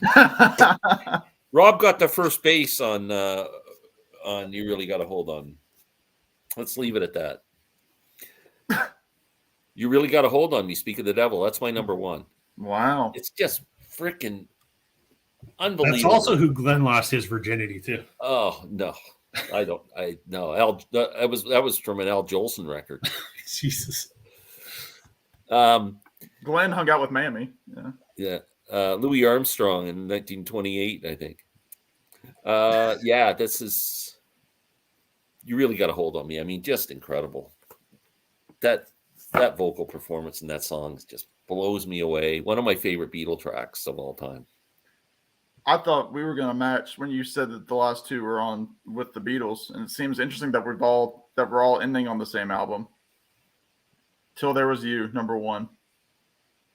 Not even a question. Words of Love is 2. This one is 100 notches ahead of it. I think it is I possibly. would rank that 612th. Well, you're wrong. Right ahead of Yesterday. That's where I put Mr. Moonlight, but agree to disagree. But I love the whole classical guitar thing that George does. I love that they took a show tune from The Music Man and did that with it. It just shows that's just one of the earliest signs of what Paul would do and how he honored his father throughout his whole career, even right up to the present day. Songs like this, When I'm 64, You Gave Me the Answer with Wings. Just he always stuck to that vaudeville and show tune kind of a thing. Yeah, and I love the schmaltz. I love Paul Schmaltz. That's why he's my favorite Beatle. Just because of songs like this that put him over the edge for me against the others. But Till There Was You. That was the first one I wrote down. Where did you rank with the Beatles on your ranking? It was low. It was number 11. Now that you're dissecting some of these songs, do you think if you did the ranking again, it might rise a couple of points? No. Really? It's like it's got so many incredible songs on it. Well, the covers, but then you weigh it up against the Beatles originals, and you're like, I don't know. I think you really got a hold of them. You could stand up to any, like the performance they put on that song could stand up. It definitely could. But then, for example, like with the Beatles for me, songs like Devil in Her Heart drops it for me. Not a Second Time, Money. Those last 3 songs I love Money. And even like Little Child. I don't like. Yeah, Little Child. I think that's probably the worst song in the album. That's 4 songs right there that are doing like this. Yeah. Okay. All right. Just thought I'd. Essentially, what I'm saying is I hate the Beatles. Is what I'm saying. Yeah. Well, that's clear. Yeah. Right. So Rob only likes the BBC sessions. He doesn't listen to any of their Beatles. That's their masterpiece. Yeah. That's their masterpiece.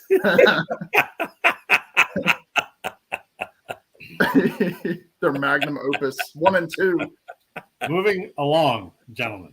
My number 1, not that anyone apparently now cares, off of this fantastic album, Please Mr. Postman. Very cool. We just switched our 1 and 2 back in like to 2 and 1. I just love it's such a complex vocal harmony. They're sort of swapping leads, and I just love everything about it. The arrangement on it. I love the original as well. It's a great song. Yeah. There's a fantastic cover of it.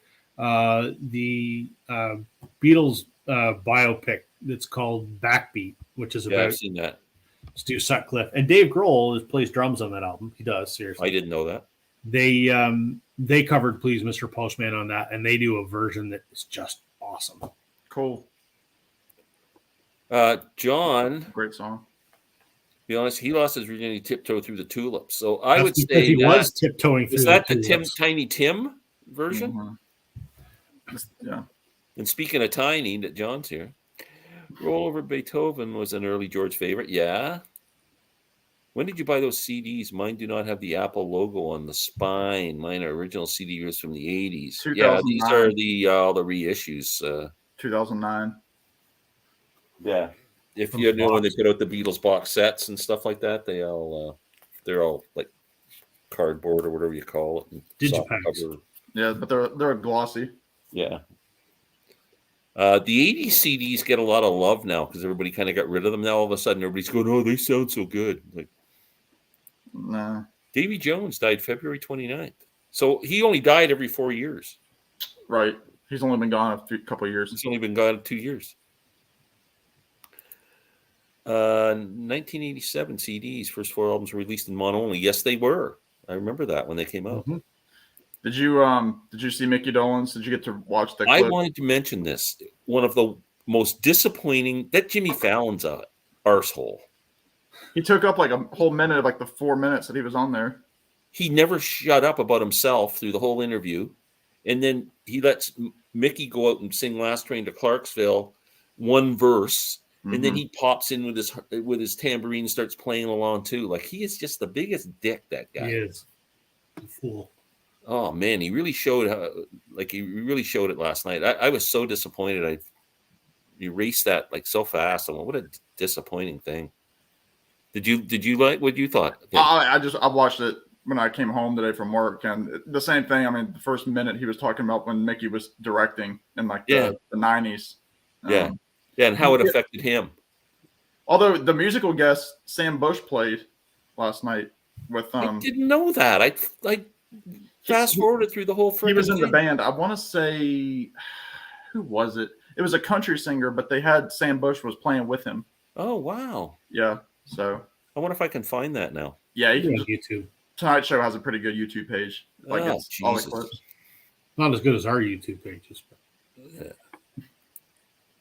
Thanks. You're welcome, Michael. Same here. All the words of stage. Oh yeah, he is the same thing. Yeah, Dierks Bentley. He's playing with Dierks Bentley. Okay, Dierks Bentley does a bit of a bluegrassy thing sometimes. He started in bluegrass because he did that whole thing with like the McCurrys, traveling McCurrys. Hey, Rich. George Martin didn't like the early stereo mixes, so he pushed for mono only. George Martin, wasn't he responsible for the stereo mixes on the early albums? No. The Beatles weren't. They didn't have anything to do with it. No, I think they just handed it off to some engineers. Oh, an engineer or something? Yeah. Yeah, they're terrible. The stereo mixes. That's what would be nice to see if they reissue the Beatles. It would be nice now that they have this whole new technology through Peter Jackson that they can take everything apart and maybe make it a little less, like coming out of like one's doing this and one's doing that, like kind of center it a bit. Hey, Rich, ready for Spin on This tomorrow night? Ooh, that sounds kind of dirty. Is that on HBO? Not as dirty as John tiptoeing through the tulips. Yeah. This show is going to be X-rated tonight. But he didn't like them in the 80s. Oh, the albums? The original digital masters version sounds so much better. I delete my rips. Hey, Steve, ready as I'm going to get. Whatever they're going on about. Did somebody mention the two? No, but I do like those. Bad Boy almost made my list. Yeah, and Dizzy Miss Lizzie almost made mine. Oh, no. Yeah. I listened to Help yesterday. Again, it's not the songs. It's John's vocals on them. Oh, yeah. I mean, he killer. And that, John loved Dizzy Miss Lizzie because that was one of those few Beatles era tracks that he would perform live. Yeah. That's what always appeals to me. It's not that they're two great songs. The guitar kind of kills that one for me. It's so in your face. Spin on This. That's what she said. That sounds like a Larry Graves joke. I didn't know we had 14-year-old John on tonight. Yeah. This is for 14-year-old John. The remixes. Yeah, he's listening to too much Zappa. The remixes are just a way to keep copyrights currently upheld. That's why all the bands do that. And more power to them. Have you still yet to watch either episode of Spin on This on my channel? I don't think I have watched it, Steve. I've watched them both, Steve. I'm always afraid you're naked. You're going to be naked. I've watched it and get too. offended. He's not. It's just Gary. I gotta watch them. My apologies, Steve. It's a really a neat series. It's all about me, so I don't get a chance to. Yeah. Bit of a narcissist. The only other channels that Glenn watches are ones where he's collaborated with the person. Exactly. Or someone's talking about me. Yeah, right. But he jumped on John's video, within 2 seconds. He was sending him money. He pretty much got me figured out. Yeah. A cheap man that wears the pins is what we've done. Now John's really showing his age. I'm rubber and you're glue. Nah, nah, nah, nah, nah. I mentioned this when I first turned on the chat before you guys got here, but I think I'm going to do a short video on my top 25 favorite albums. And then again, I start in my mind, I'm going, is that necessarily like the best albums, or is it just my favorites? Like for instance, I was thinking like, well, those are fundamentally different lists, right? Okay, good. Okay, yeah. That's what I'm wondering about. Because you can like an album that's not a good album, but it could still be one of your favorites. But my Right. current favorite albums, like for instance, Sgt. Pepper is my favorite album of all, like the best album of all time. I'm not sure if it would make my current favorite list because it's not. I'm not playing it all the time. I played it the other day when we were doing the rankings, but Yeah, you could filter it and say my current 25 favorite, like my 25 favorite albums for now, or Yeah. that sort of thing. yeah, Yeah, because I get that too. I mean, like some of my favorite albums, like Full Moon Fever, or, whatever, I haven't listened to in a year. yeah. So I'm listening to other stuff and trying to acclimate myself to what I'm listening to. Speaking of favorite albums, did you watch my last video, Sam? Yes, I did. I think I commented. Did you like your little? Did you like your little cameo? I did. My little graphic showed up there. Which video was that? I was watching. That was what the hell was that now? It was your perfect albums response. Perfect. Oh, album. okay, yeah. I saw that. Yeah. A certain unknown band that Rob never talks about made the list. Yeah, put a graphic up. I don't think there's such a thing as 10 perfect albums. I couldn't find 10 that I consider absolutely perfect. Well, it's perfect for your taste, right? It's not. I mean, Yeah, I know, but there's just always one song that doesn't that keeps it I from thought being perfect. I thought the same thing till I sat down and went through, and I'm like, yeah, okay. Yeah, no, I can't think of. Well, that's why I was so hard in the series that Rich and I kind of have on hiatus, where we're ranking the classic albums. I rarely give them a 10, and the ones that I give a 10 usually are ones that are in my top 10 favorite albums. So like Abbey Road's a 10 for me. Even Full Moon Fever's a 10 for me. Even with okay, let's dissect Abbey Road. Then you got Maxwell Silver's Hammer, Octopus's Garden. Are they really 10 songs? Oh, I love those songs. It worked for the album for me. I love them. I like the songs. The same with it's great, but it keeps the album from being an absolute perfect album for me because they're just. But they changed the mood of that album, and that they're a break between heavier points in the album, and I think that's what makes them work. Yeah, I don't know. It's like the comic relief in a movie, right? Even like a serious movie, like a horror movie, whatever. There's always something that's like, okay. If you didn't have those, Abbey Road would be too heavy of it. Like not heavy sound, but just too. It'd be too good. No. I just think it would be too weighty.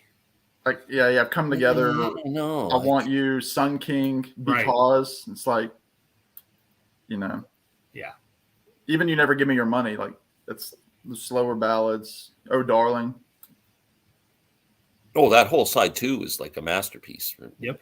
Yeah, and side 1 is close to being that. Like it's a 9.5 for me. That album. I will say it would it's probably not a 10, and those for perfect album, it's got to be a 10. I would say a note that I don't go. That's a bit weak. I would be hard pressed to find 10 perfect albums. Like I think Rumors is a 10. Is a. I had that in my list. I had that one. And I think Van Morrison's Astro Weeks is a perfect album. I would say that and I'm having a hard time picking any more.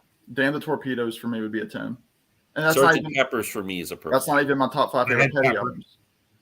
I can't believe after I finished the video, someone commented, and I can't believe that I forgot it, but the band's Brown album.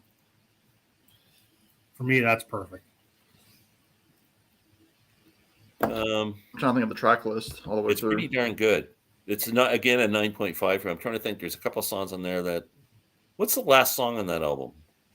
Isn't that King Harvest? King Harvest. Yeah, that's not a perfect song. What? A bit filler. No. Yeah. No. I think Jawbone would be for me.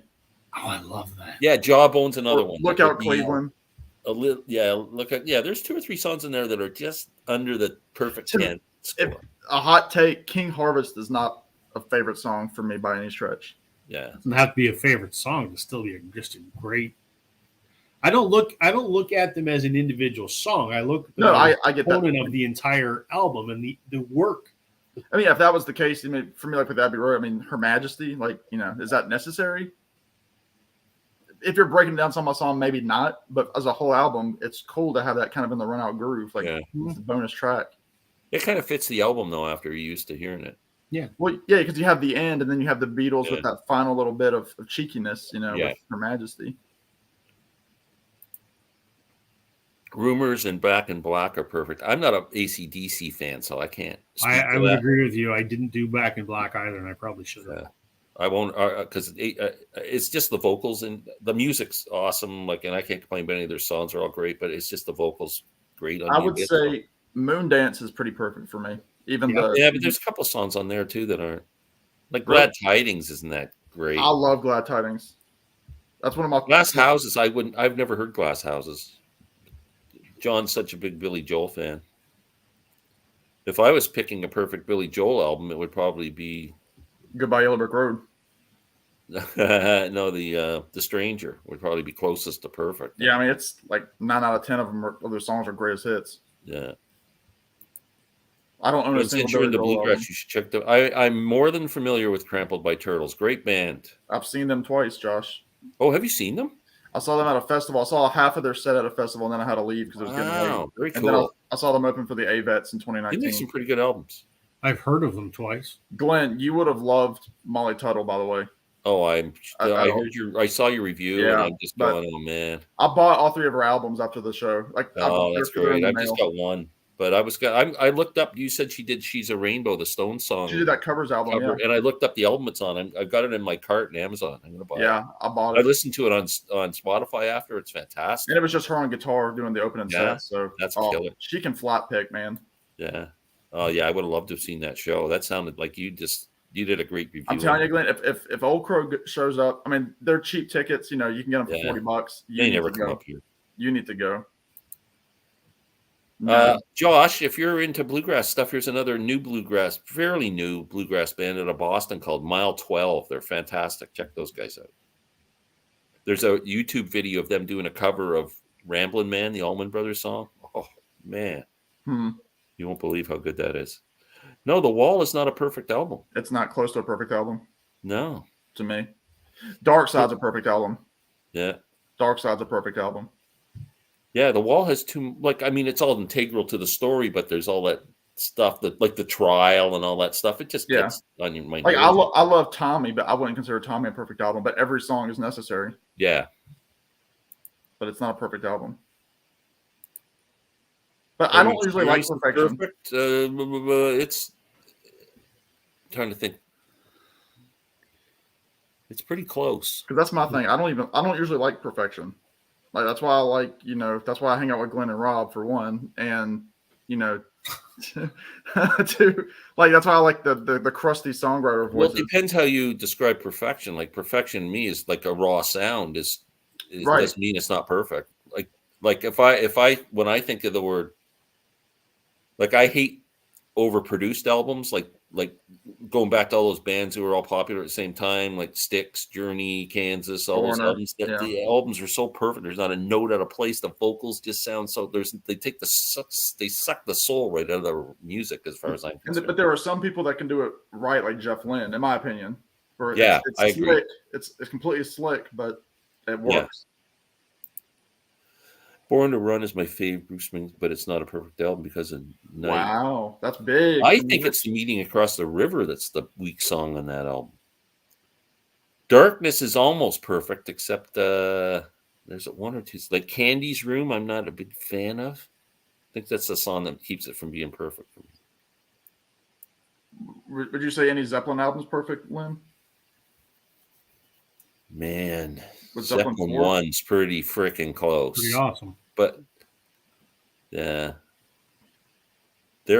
man, you could almost, I mean, Zeppelin 4 is probably the closest to perfect. Yeah. Yeah. All three of you, we're on the short list for future guests. Ooh, Well, we're honored. excellent. You're gonna be a future guest for the show you've never heard of. How's that feel? Yeah, I'm raring to go. I'm all prepared. Some albums are favorites, but I don't listen to anymore. Fatigue factors. I don't get fatigued. I don't know. I get it. I get it easy. I do sometimes. I'll go hard on an album sometime. Like if it's an album that I love that I haven't listened to for a year, put it on in my car, and then because I'm driving all day, I'll listen to it like 10 times through. And then I'm like, oh shit, I can't listen to this for 6 more months. Yeah, I get that. It happens. I shouldn't say this, but an album that bores me to tears now, and it's considered the greatest album, or one of the greatest, is Dark Side of the Moon. Like if I'm listening to Floyd, I get it. I think it's boring. Who's Next will never be fatiguing for me. No, And Pet Sounds, as much as I love a few of the songs, I don't listen to it enough to ever that's a get bored perfect of it. album to me.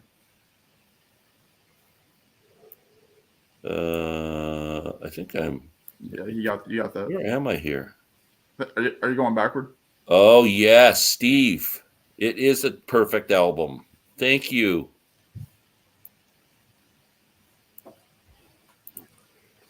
Lock In After Dark's a rare album. I like all the tracks. I don't know what that is. I don't know what that is. The Yes album is perfect. It's pretty close. Close to the Edge might be more perfect for me. Oh, speaking of that, Rob, have you given it any more listens? I have. I'm warming up to it. It's still, it's good. The song Close to the Edge, come on, it's brilliant. Yeah, it's good. It's brilliant. Yeah, but is it something that I'm going to listen to with great Yes, it's not your regularity? style of music. Yeah. I don't know. I need to give it a few more listens. Listen. I understand why you think it's great, and I get it. There's some. They do some amazing things in there, absolutely. But I guess it doesn't really appeal to me because It's not your style of music. well, it's not my style of music. I'm not a big prog guy. Look, I appreciate it, but I think there's a difference between and again, I'm just speaking to my own personal tastes.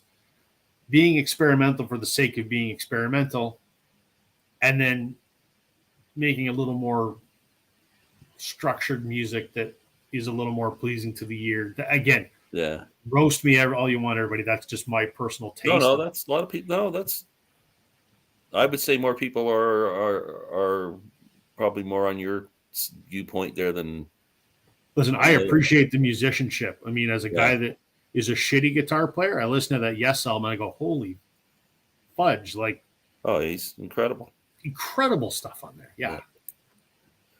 Sheryl Crow's first 3 albums are perfect. I don't have any Sheryl Crow. I think Tuesday Night Music albums, but I sure love that live one. I'm loving that live album. Yeah. Tuesday Night Music Club, I think. The other two, pretty close. Gary's doing Moondance over Astro Weeks. I can't. I like Moondance. Astro Weeks is like up here, and Moondance is an amazing album, and it's this far below. Like it's two different moods, Gary. Yeah. City to City, Jerry Rafferty. Boy, I haven't heard that album for years. Wow. Hey, Glenn. Hey, gents. Hey, Andy. Hey. How you doing, buddy? Howdy, folks. For me, Stevie Wonder's interview. Oh, well, Songs in the Key of Life is almost a perfect album. There's a couple of songs where you just kind of go, eh. So there's some filler on it for me. Yeah, there is. But the great songs are perfect. It's got some killer stuff on it. Kiss Hotter Than Hell. I don't know. Like more than Goodbye Yellow Brick Road. What a comparison to make. That is, wow. Kiss to Elton John. I like it better than Beethoven's Fifth. Yeah, that's kind of a weird comparison, David, but maybe it isn't. It's got some glam rock, like with Benny and the Jets and stuff. I don't know. Maybe Jamaica Jerk Off. I saw Trampled by Church live in Toronto. Great concert. Wow, very cool. I didn't even know they played here. Check out the Hillbenders bluegrass version of Tommy. That would be interesting. I want to say I've heard of that, Michael. Somewhere, when I was really into the Who, like in Second college. Helping, yeah. Skinner put out some great albums. I don't know. There's always a couple of tracks on that are a bit weak. You couldn't pay me to buy a Skinner album. It's just so overdone here. I can't do it. Intervisions, yeah. Stevie Wonder, I mean. I think Tumbleweed Connection's his best album too, but Madman to me is pretty close to perfect. Blind Faith and Layla are both perfect. Pretty close. Pretty Blind close. Faith's damn close. I don't know either of those. Layla's a great album too. Perfect doesn't mean perfection. It just means no bad songs, no filler. Yeah, that's the way I interpret it. I think so. Yeah, perfect albums could be ones we hate. IMO anyway, in my opinion. No, I agree with you, Gary. That's exactly the way I interpret it. Kevin Federline's Playing with Fire. Kevin Federline, isn't that Britney Spears' Britney ex-husband. Spears' ex-husband? Wow, I didn't know that. I don't think it's perfect, and I've never heard it. I would bet money it's not perfect. Yeah. John Mayall Mayall record is that pretty Beano good. I don't album's know if pretty it's freaking perfect. good, man. L.A. Woman, it's a great album. Deflin's whole disco thing I could do without. He did a disco album, or do they just consider that kind of? Some people, I guess, like Xanadu, maybe. Yeah, well, that's. Which was only half, but You ever see that movie? Oh, no, I don't plan on it. No, I have the album, but I don't need to see the movie. 2 is cool. Yeah, you could sit here and argue the Zeppelin albums that are perfect. Like they're close. Up until like Zeppelin 4, and then after that, you can say probably See, none of them. Physical Graffiti's my favorite album, but I readily admit there's a couple of songs, weak songs on there. When you have a double album, it's pretty hard to be perfect. Yeah. Like, I don't know. That would be a question. Are there any perfect double albums? And I would probably say no. About perfection, there's a crack and everything. That's how the light gets in. That's right. See this spot right there? Yeah. A bit of a crack. Hotel California. I know Rob's a huge Eagles fan, but I don't. The only Eagles album I listen to now is Desperado. The other ones I just am just not interested anymore. Hey, I am a huge Eagles fan, and I really empathize with the hell that, Don Felder went through, having to coexist with Mr. Calloway here. He's a bit of a ball buster. Having said that, I agree with you. Hotel California fatigues me as well, and actually, that's probably my least favorite Eagles song because I've heard it way too many times. Yeah, it can take a hike. It's a great the song. version on Hell Freezes Over is pretty freaking cool. They play that on my radio station here. I remember that when I was in high school, and they played it so much. They played that equally as much as the electric version, so we got it twice as much. Oh boy. Dark Side may be overplayed, but it's still perfect. I agree. Yeah. Totally perfect album. Great album.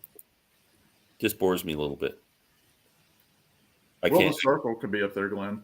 I'll take the early Dark Side albums any day now when I'm listening to Floyd. Oh man, anything Ray Charles. He could sing the frickin' Chinese food menu, and it would be incredible. Man, how would he read it though? Braille. Oh, there you go. Tone Loc, Funky Cold Medina, and Wild Thing are on it. Or on what? Oh, on I wonder if that's the Kevin Federline. Yeah, jeez. You're not those songs. Yeah, that's Michael. You're not going to convince us to check out Kevin Federline. You're just not. Not going to happen. Yeah. Tom Waits' Closing Time and Rain Dogs. Ooh. 2 different albums. Yeah. See, I would be more apt to pick Mule Variations. Which even then, like songs like What's He Building in There are kind of that's cool. weird. That was the first Tom Waits song I ever played for my kids. What's He Building in There? Yeah. Wow. Happy Halloween. What's he building in there? Oh, that's a pretty damn perfect. That's a perfect blues album, I gotta say. Now, what about jazz? Would you? 2 Steps from the Blues, Bobby Bland. I've never really heard that album, Randy. Wow, Randy shows up at the final hour. I guess there's no love for Love's Forever Changes. I have that album, and it's one of those albums that I played to try and get into, and I appreciate it, like Rob's saying with Close to the Edge. Yep. I think it's a brilliant album, but for some reason it just doesn't appeal to me. It's one that I've never listened to. I know the cover, but you should try it. I might. Now, Love was a band that was what was the label that the Doors were on? Elektra. When the Doors were starting out, Love was the band that Elektra took and went, oh, yeah, we're going to make you guys superstars. And they said, have you heard the Doors? They actually told the record label, have you heard the Doors? And they went and listened to the Doors, signed them right away. And Love was just kind of going, I think we're just going to concentrate on the Doors for a while. They screwed up their own chance at stardom. Wow. I think I like Zeppelin 2 over 4. Well, I'll tell you what, Zeppelin 4 is not my favorite album, but it is. It's not my favorite Zeppelin album, but it is freaking like every song is. If they would have added 2 more songs, it probably wouldn't have been. Oh man, it's a great freaking album. It's just like it's kind of the one that's. It's their Hotel California. Yeah. Yeah, it's their Hotel California. It's their Rumors. It's just the one that everybody kills. Hungry and Madman. If the second side was as good as the first, yeah, Come on. good point. Songs like Goodbye and Razor Face, Holiday Inn. Oh, if they ever put out that Britney Spears and Mono box set that everyone's been jonesing for, that'll be Hand incredible. number 2. Yeah. Oh yeah, gotta get that. Buy 2 or 3 of those because it's going to be worth $1. It'll be better than the Rolling Stones in mono colored set. Right. Live at the Fillmore East. Oh, it is incredible. Albert King, Born on a great album. John's pulling out all the blues albums. Exile on Main Street has some filler in it, but it's my favorite Stones album. Robert Wyatt, great prog guy. I agree that Zep 2 is perfect. My favorite album, period. Yeah, Zep 2 is pretty good. They're all those Zeppelin albums are great. From a lyric standpoint, Darkness on a something or other. Walked After Dark. What is that, Michael? Who is it? Yeah, I don't know what that is. I have a Stevie album with Broil and Breaded on the cover. Yeah, that's a Talking Book, isn't it? I'm not sure. I don't know many of Stevie's albums other than Songs in the Key of Life. From a lyric standpoint, you should check out Intervision. It's a freaking great album. From a lyric standpoint, Dark Sun of Town is perfect in my opinion. Yeah, I agree. Lyrically amazing. London Calling. Ooh, I don't know. I don't know if there's any clash. Like, to me, I know the Clash are real, like, and I like them, but. And even with Glenn, I mean, you love Blonde on Blonde, but is that a perfect album? It is, no. A pretty dark. There's maybe 1 or 2 songs that keep it from being absolutely a 10, but it's pretty freaking. It's a 9.75. I'm working my way through that one. Oh, we got to hear a little bit about your I don't know if I want feelings to. on this, because that's to me, as someone who's starting out on Dylan, that's like a hard sell. It's a hard sell. Here's the only reason they did it, because I've heard you rave about it, and it was one of the options through Vinyl Me Please because I won Concert Buddies contest. So I figured, get a Dylan record for free. Let's give it a shot. It's okay. Like his songwriting is fantastic, no doubt. His singing sucks. No, it doesn't. But that's the poster child for that Dylan voice that everybody in. I know. I just can't. I can't do it. I can't do it. But so you need to listen to something later on where his voice changed. Okay, so what would you recommend then? Like I would think, like Time Out of Mind is pretty good, or I would do Infidels. No, I would do Infidels before Time Out of Mind. Yeah, okay. Infidels because it's got Mick Blood on the track and Mark Knopfler playing on it too, so musically it's pretty interesting. I'll give it a shot. Infidels, yeah. And I don't know if you like blues or not, but I mean some of the stuff like. I don't know. Oh, Mercy's not a bad one to start with, too, is it? And it's got the Daniel Lanois treatment to it, so that might actually be pretty accessible to you because of the YouTube connection. I do Oh Mercy or Infidels. Oh Mercy or Infidels. I'll look for both of those. I think going back to that Dylan voice, like a lot of people just don't like that. I love it, and that's my thing. I like his songwriting. I love that vocal. I love his songwriting. The stuff he wrote was amazing. I just can't stand the voice. Oh no, I love it.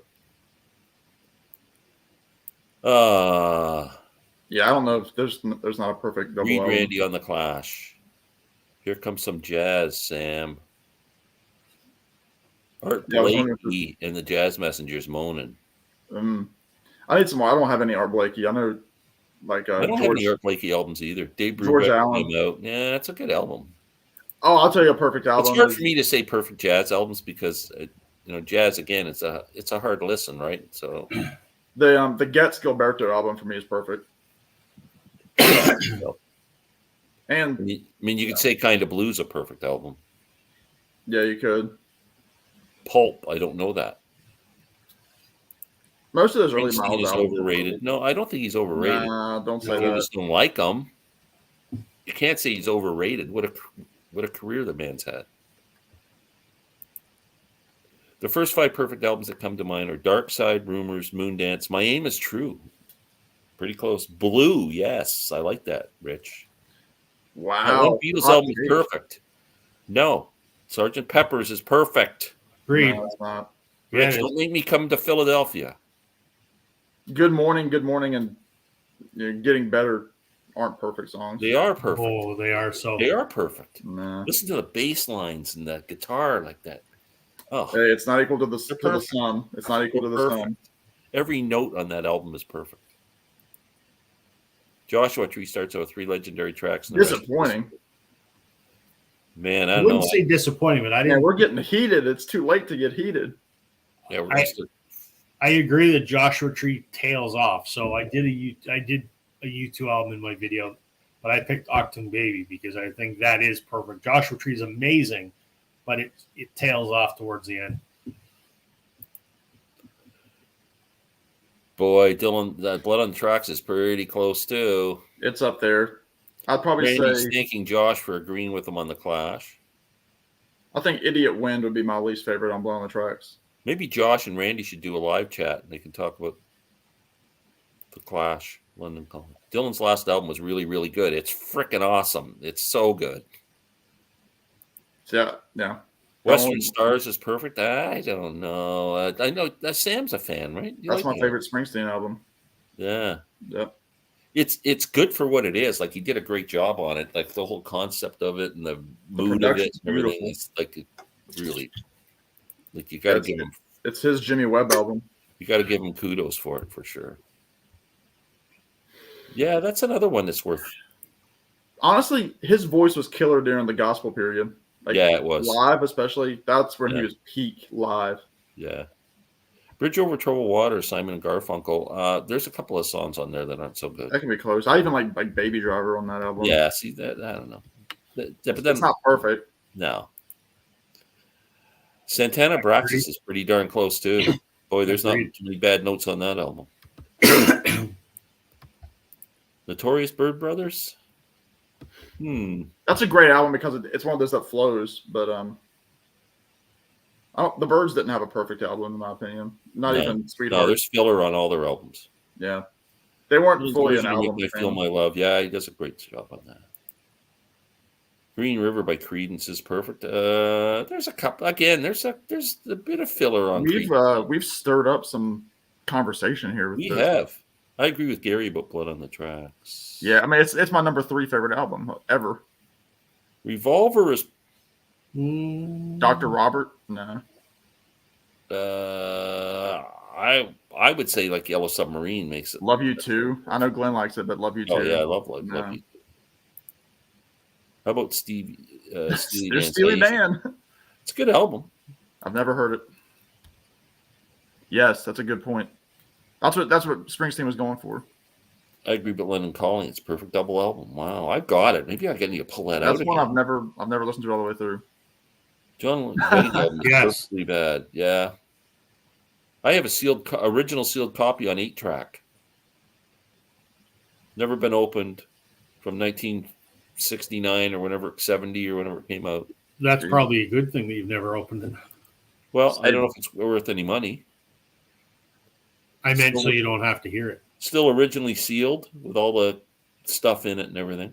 I've never listened to a note, and I don't plan on it. This is a pretty damn close to perfect album. Yes, although a couple of songs. I Know What I Know is probably the weakest. Yeah, song. I agree. And that song about there's song about fingerprints too. Probably number 2. Yeah. Desire is except for Joey.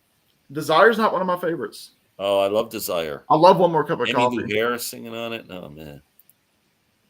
Mothership Connection and Clones of Dr. Funkenstein. Michael has got some eclectic tastes. I don't know any of this stuff he's mentioning. What's Mothership Connection? Who the heck's that?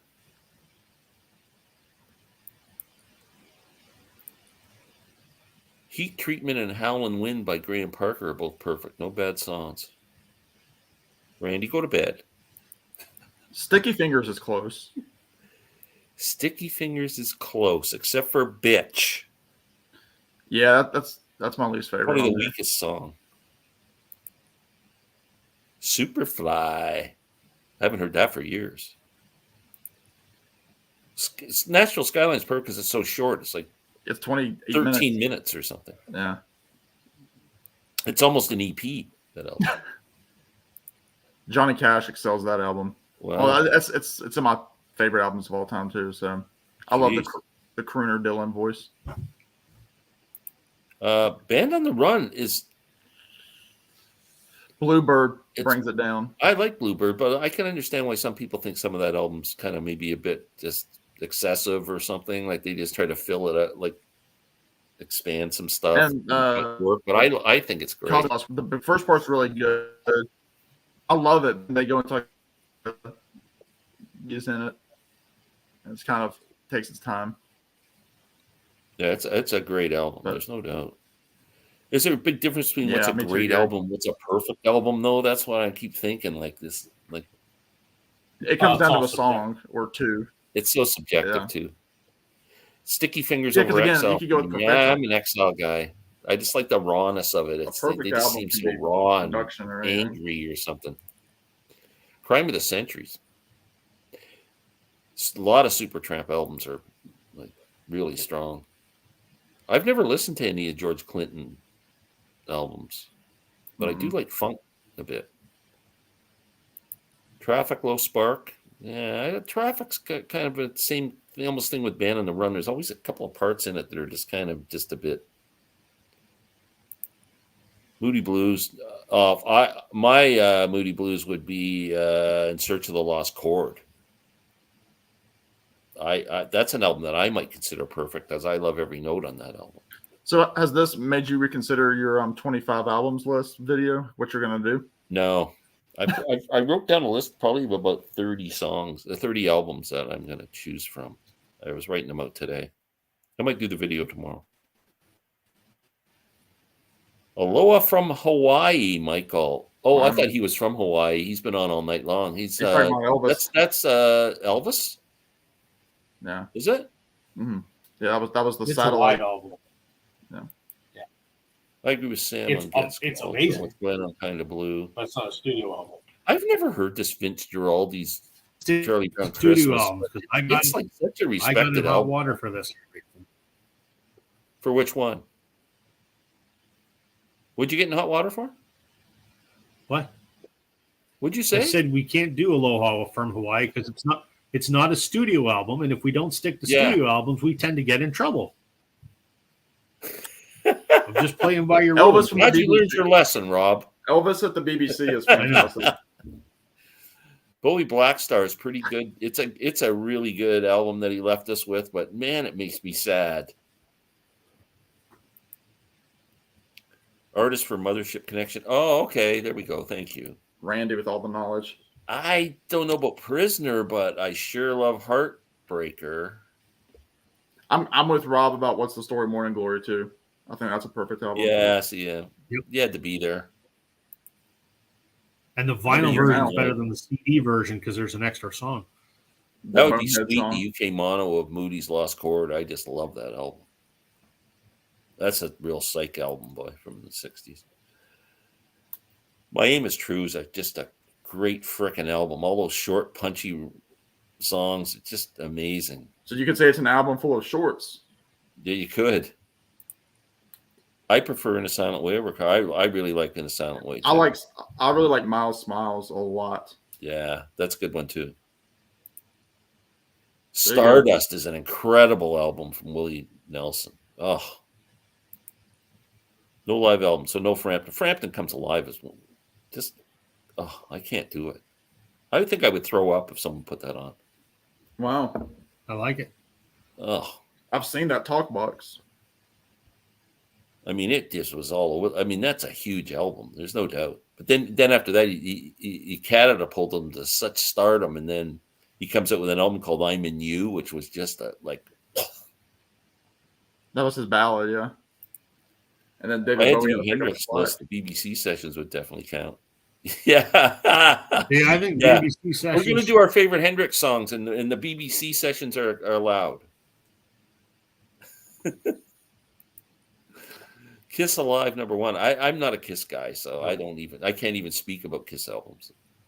But I know Kiss fans are passionate. Play Along with Ventures Volume 2, another strong contender. Wow. Clapton, Money and Cigarettes. I think you have to go back earlier for the Clapton to start talking about great albums, but I don't know. Oh, one of the albums that I absolutely hate with all Love my it. It's not perfect, but I love it. it's awful. It's Amazing. just awful. It's campy and just It's everything so I hate good. about music is in that album. Paradise by Dashboard Light. You want to say what does Glenn hate about music? Just play that album and dissect it, and you'll realize that everything it just. So let's just keep a list. Glenn hates Shorts. Glenn hates Bad Out of Hell. Glenn hates ABBA. What else does Glenn hate? The BBC. The Aerosmith. BBC. Aerosmith. I love BBC albums. They're fantastic. I've got so many live at BBC session albums, Yardbirds, and I've got a ton of them. I could make fantastic. Glenn could throw up right now. The Beatles one is fantastic.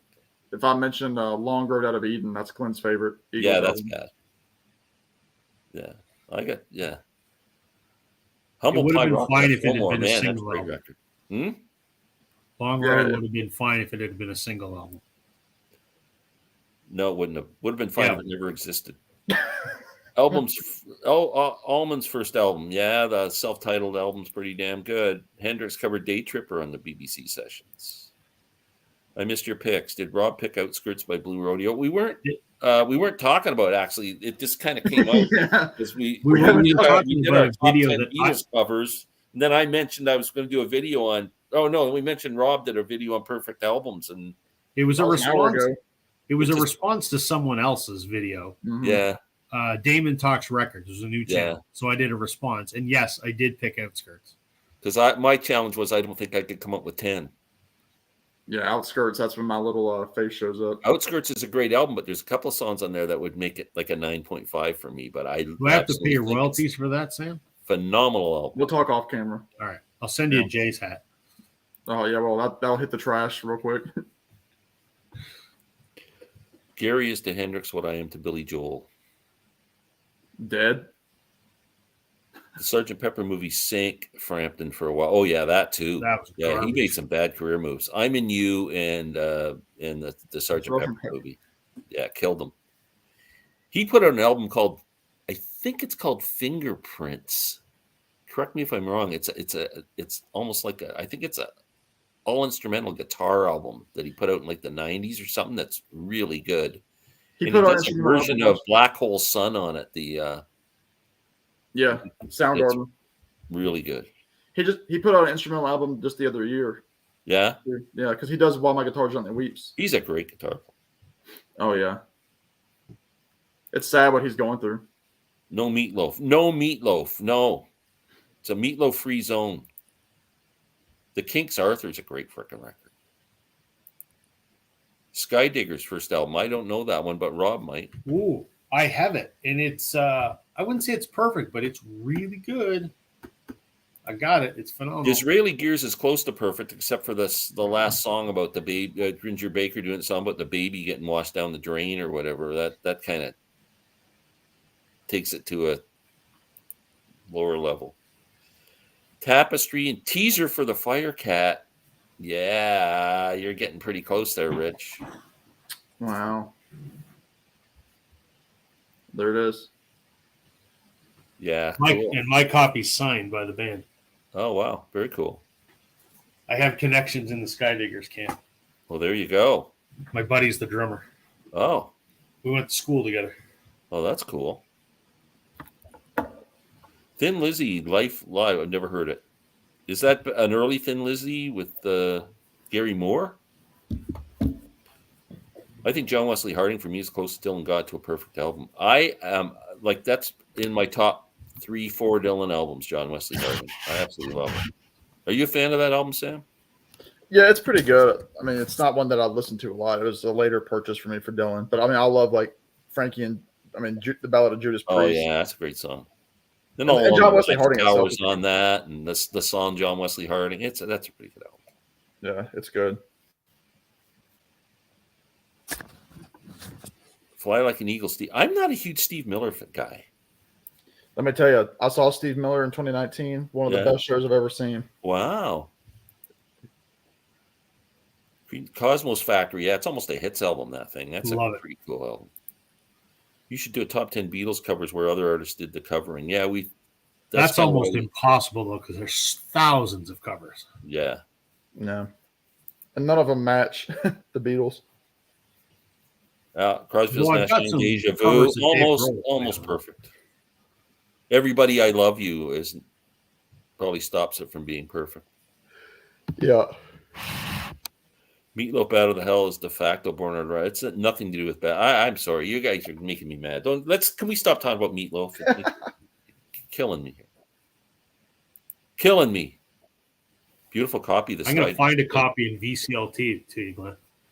Please do that because I need a frisbee for summer. Good picks. Yeah, you'll make a short of playing frisbee with it with your dog. Yeah, that'd be funny. Tim Buckley, it's an artist that I don't really listen to that much. Tim or Jeff, you guys listen to him?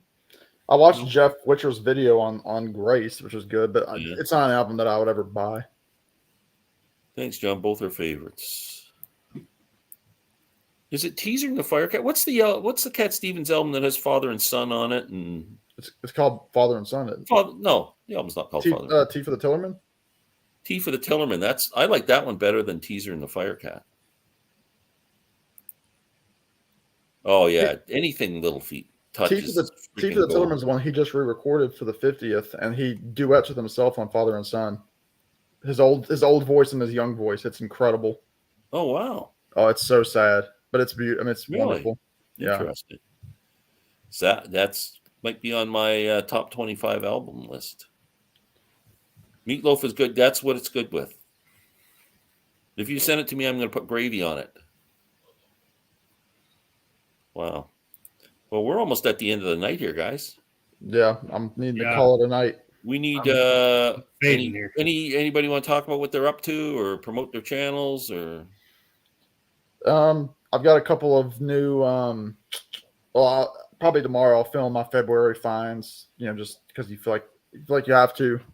So I've got that probably coming tomorrow evening. I've just recently posted a couple of concert reviews that I was at last week. Some really cool shows.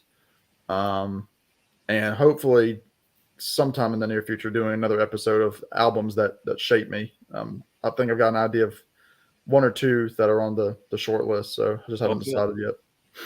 So, Rob? I got 2 Beatles videos in the works at the moment. Cool. One of them is a ranking video, but not like everyone else has done, and that's all I'll say on it. I'm going to do a recent finds because I haven't done one in a couple months because I haven't bought a lot, but I've got enough that it's worthwhile doing. And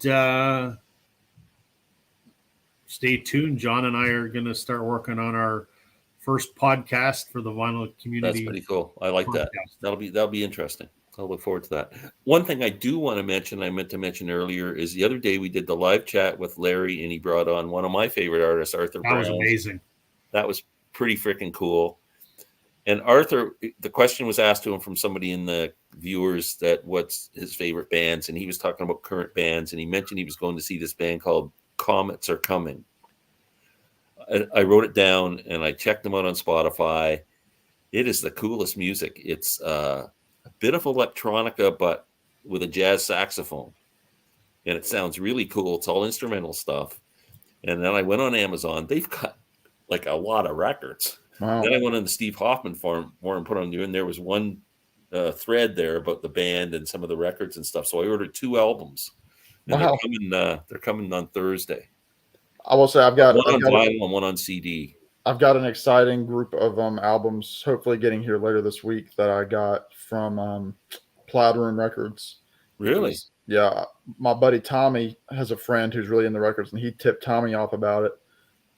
They are some of the reissue imports of the 3 Nick Drake albums, Oh, interesting. which are hard to find, and they were all standard price. So I bought all 3. Really? Yeah. So you got all original pressings of his albums? No. If they're original pressings, I would be working triple time. Oh. No, they're reissue imports, but they're supposed to be some of the best sounding. Yeah. Yeah. Very cool. Wow. Well, thanks everyone for joining us tonight. We had like a Thanks, pretty good everybody. crowd, over 30 tonight. That's pretty good for this chat, I think. and lots of Because they comments. knew I was going to talk about the BBC. You see. Yeah, exactly. So I want to thank everybody who comes every week and participates, and anybody who's here for the first time and everything. I think I can speak for Rob and Sam that we really look forward to doing this every week. And Highlight of the week for us, for sure. yeah.